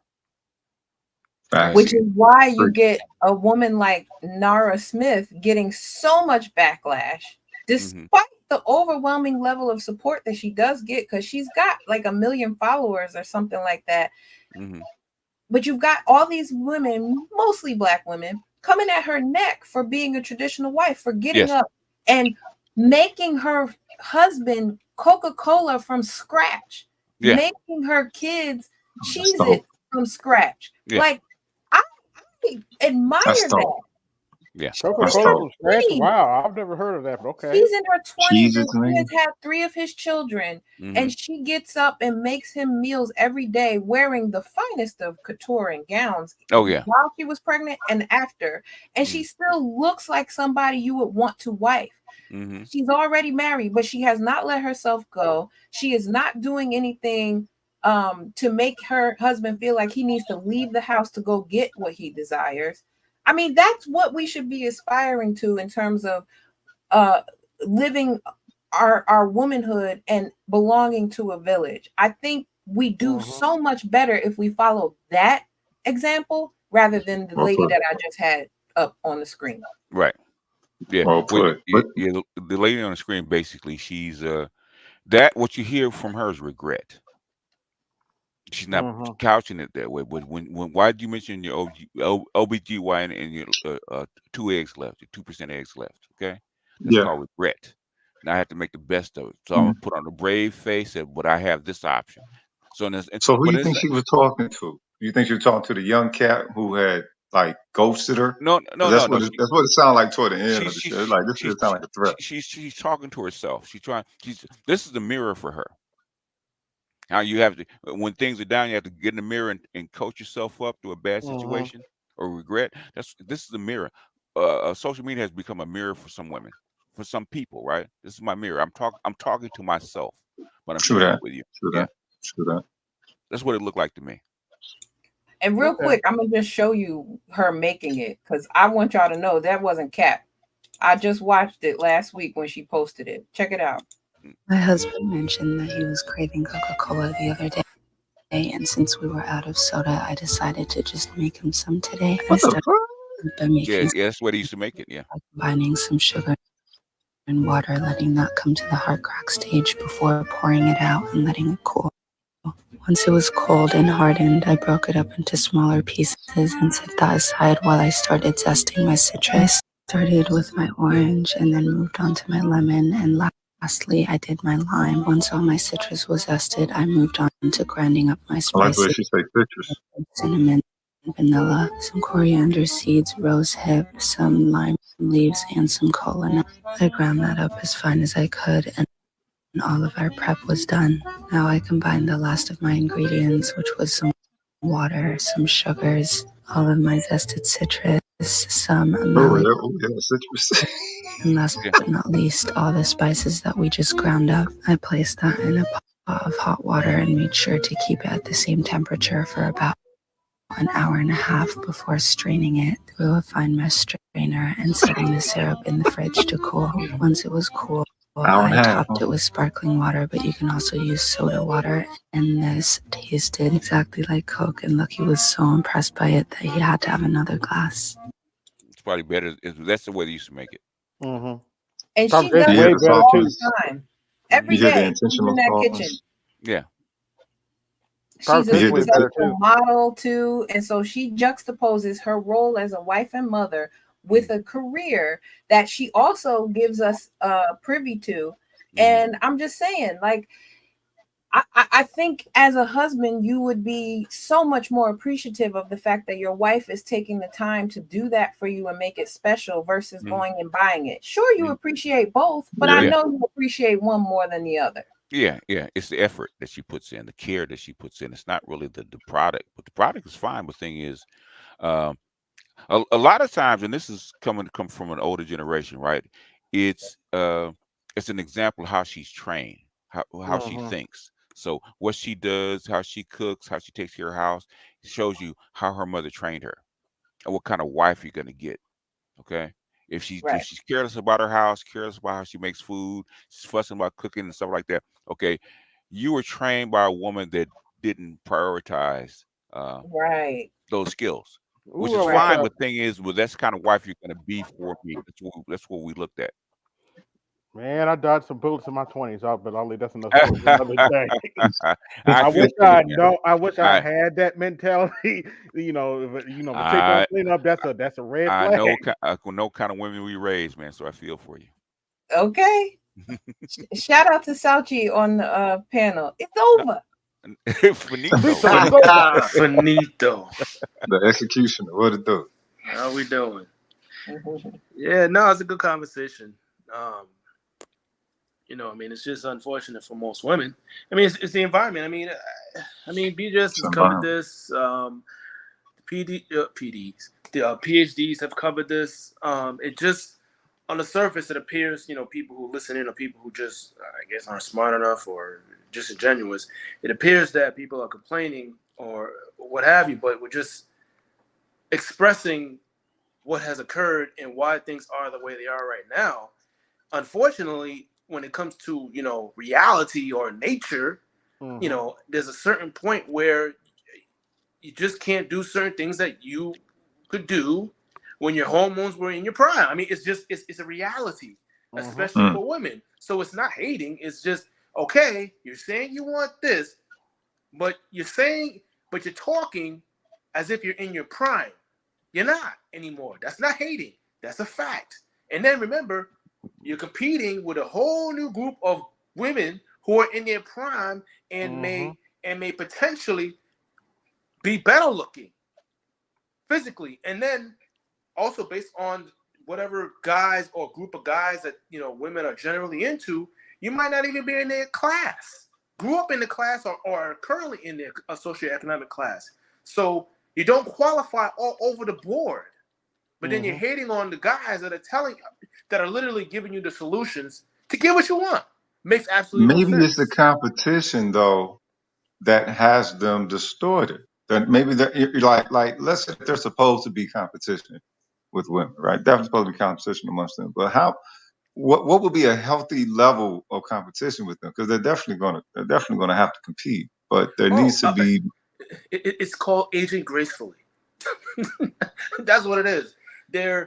A lot of these women, they are not aging gracefully. They're believing in all these tropes and all these ideologies that they're selling them that they can basically be, I call them pseudo men, right? And it's not working for them. Period. That's fine. There's nothing wrong. You can go get your education. You can go earn your money. But then now on the flip side, on the social side, sexual side, you're shoving down the throats of men, generally speaking. You don't need no man.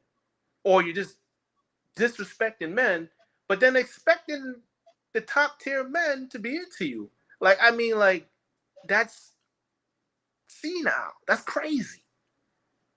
And or it could be that's what they were set on. Like, okay, so remember what Mr. Z put up when he put up the presentation of the whatever the how the market system works of shooting promotions to them when it comes to lifestyle, Barbie and all the rest of the shit, right?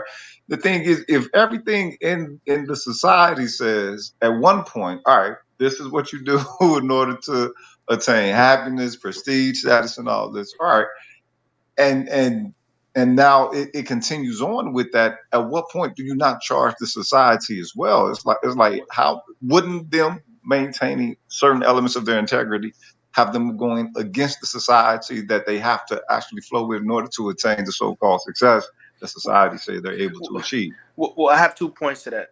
The first thing, this is definitely a shot at BGS. Don't think that we forgot about that Octane book. I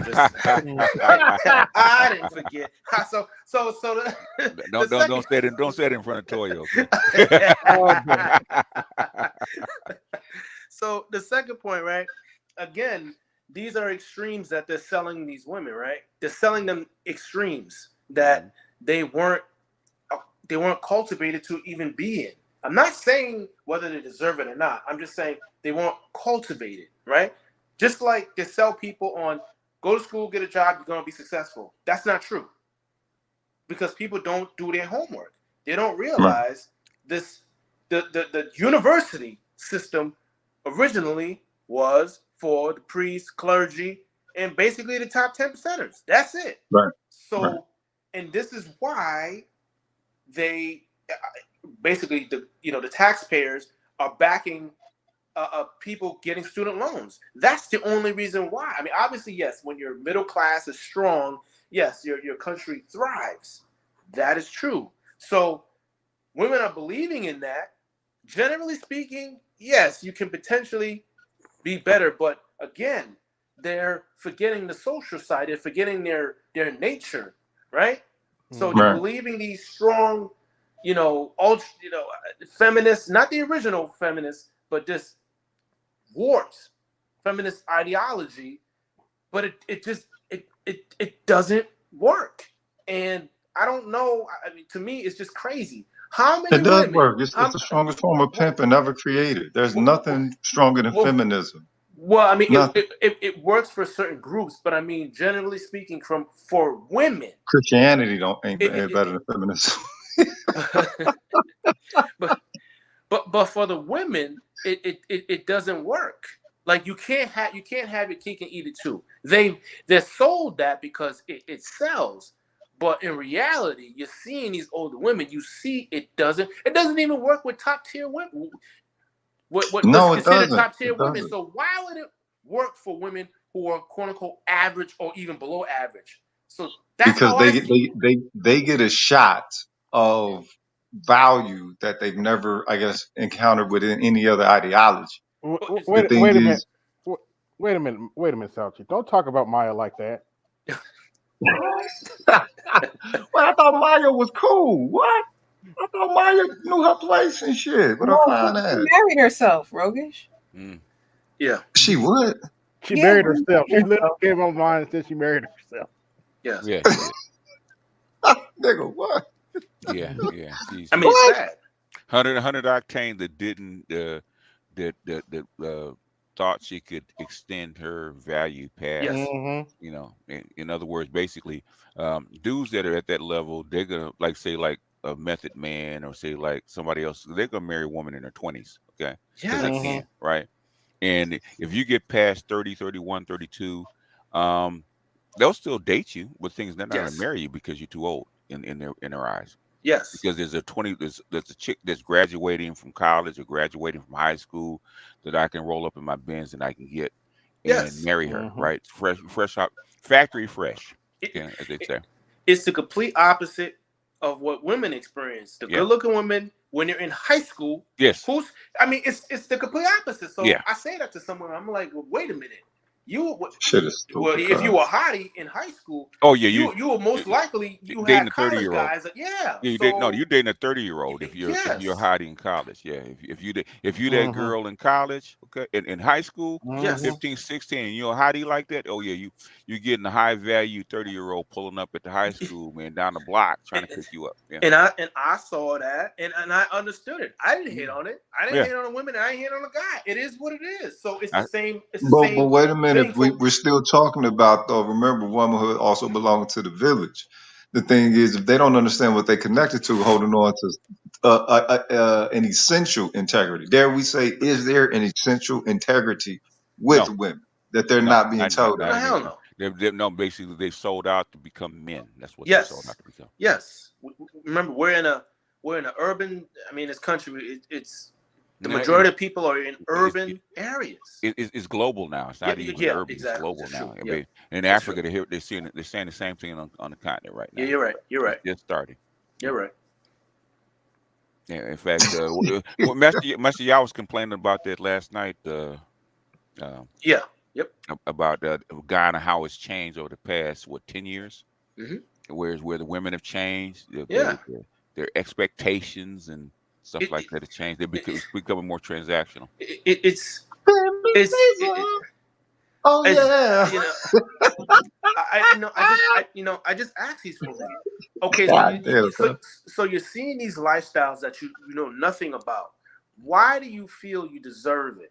You know nothing about that. You're seeing it, and it looks it gives them a glamorous on the shot of outside. something. That's why I said it gives them a But shot of something. I don't know what the fuck feminism gives them that they ain't Share been the mic, receiving, but Logan. Share the mic. Share the mic.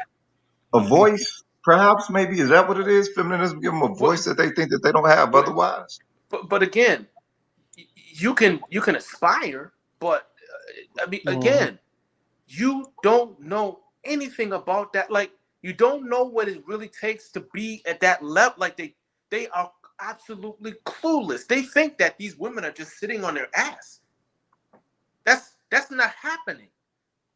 These women are working out. These women, most of these women, they graduated from college. Believe it or not, a lot of those women still cook to this day. Like, I know a lot of these women. I grew up with these women. I see these women in Whole Foods. I talk to these women. They have everything planned out. They met the majority of them. They met their husband either in high school or guess where? College. And guess what?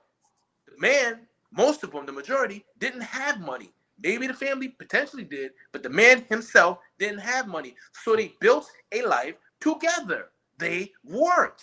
And not only that, I can tell you, most of these women, they weren't average-looking women. They were above average or really good-looking women. So how is an average woman who doesn't, average or below average woman, who can't technically on paper even compete with the women I just talked about, who aren't even 100 octanes? If you can't compete with them, they put in the work. They potentially look better than you. They relate socially, socioeconomically, educationally. You don't relate anywhere across the board. Nowhere. You know what else these women have that these crazy heifers don't have? Believe it or not, and you wouldn't think it would be this so, but they have hobbies. Some of them have pets. Man. I'm not kidding you. This one black chick I watched, she's been married to her husband for about 20 years. She has a pet turtle that she puts on camera every now and then. It's hilarious.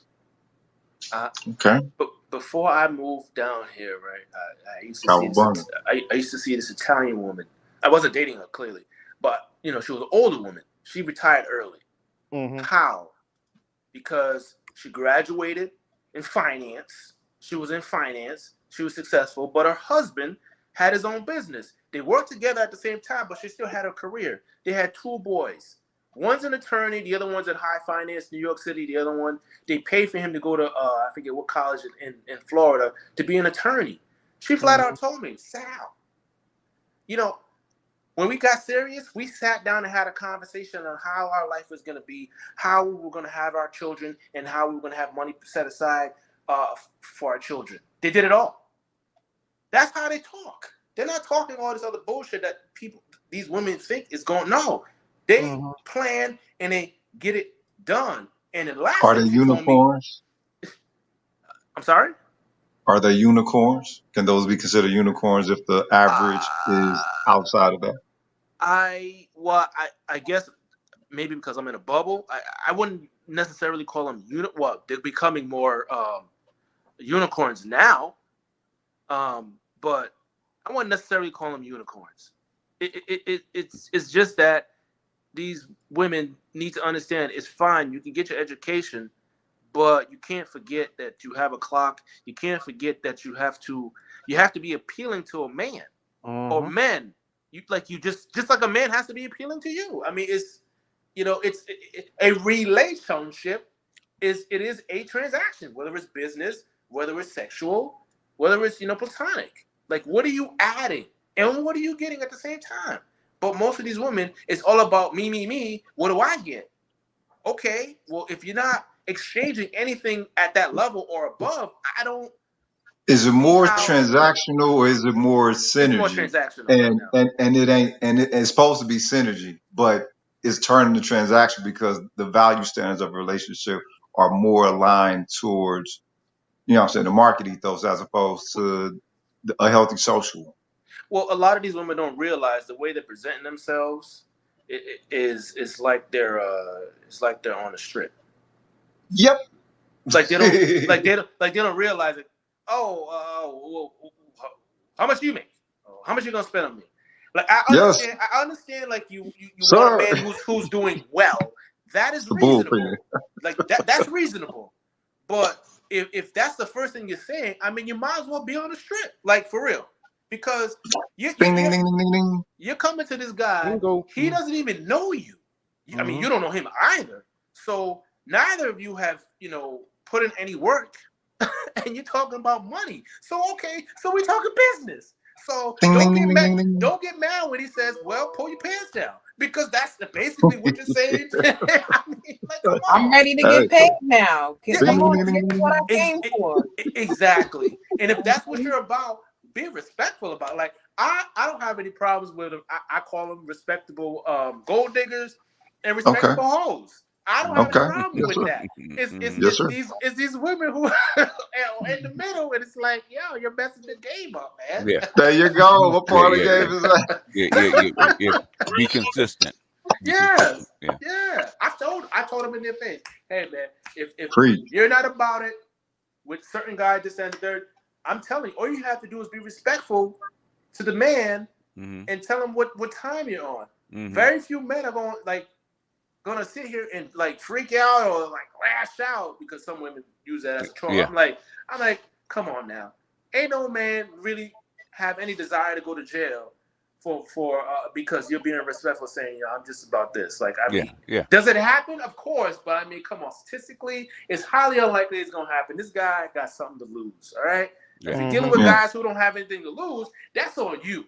Right. Big facts. So I brought up a picture of what aging disgracefully looks like. Oh my.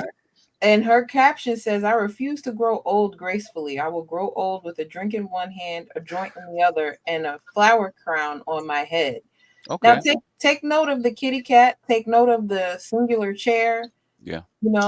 I mean, this is not what I think growing old gracefully looks like for me, but this is what a lot of women are signing up for. I would like to get you all's final thoughts on this and anything else you want to say before I bring it to a close. Female monk mode, huh? Uh-huh. What the old boy say? That JD Vance cat ladies. If that's what you resigned your life to be, that's fine, But you got to take the slings with arrow because everybody. If you're not fitting the standard model of what society thinks you should be, you're going to be talked about. Right. And this is why I say we have to be comfortable with stepping over dead bodies. Ouch. Yeah. Yeah, it's hard. Body blow. Yeah, you do. I mean, eventually it's already catching up with us. That's how come they talked about getting rid of no-fault divorce and abortion and all that kind of stuff because it's affecting society. Society will die, and that's what's happening. He said, okay, we got to course correct. This is course correction that you're seeing with no-fault divorce and anti-abortion, going back to traditional society, because that's sustainable. Yeah. It may be too late. It may be. It's too late. The people's appetite. Enough with this one. Appreciate the hospitality. Thank you, good lady, Grammar Muse. Thanks for coming. Most certainly. I think I call her Grammar Nazi, but it's okay. She be on their neck, man. She be on their neck. She still be kind of nice with it. But also, look, ladies, as she said in the beginning, y'all yanging a little bit too much and yinning a little bit too little. A balance is in order. You know what I'm saying? And again, don't hate the play the game. Let's say that it's the game that's granting them all this access of ego and false flexing, if you will. It's like, all right, then if the society wishes to offer it to them like that, then and they accept, you get what you get. But understand that there is a poisoning that is occurring that you are aiding in largely just through your consumption. Identifiable in the physiology, if you will, but also within character. So that being said, understand your preciousness if you can. You know what I'm saying? Let's say that there are some things that's supposed to be precious for you. Everything can't be commodified. If everything's for sale, then what the fuck ain't? That ain't supposed to be. Right. Appreciate that. Oh, I appreciate the free letting us up and having a chat with you, Toya. No problem. Anytime. I'm glad you guys came. It helps flesh out the conversation more if I'm not the only one up here talking. So thank you. Yeah, Saturday afternoon drive, huh? That's right. I'm the old man in the back seat. Oh boy. You missed the turn, Toya. Yeah, I was gonna say giving directions. Toya, you missed the turn. You missed the turn.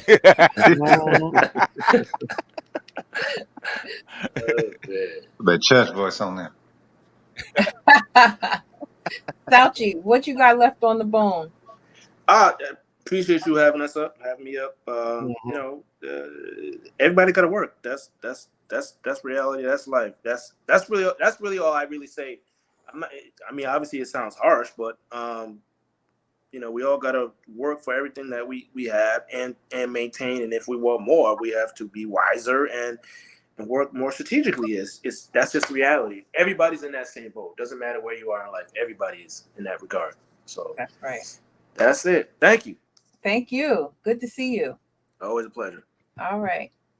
I want everybody to go enjoy the rest of their day and the remainder of their weekends. I'm so glad you could join me on this Saturday and have this conversation about womanhood belonging to the village.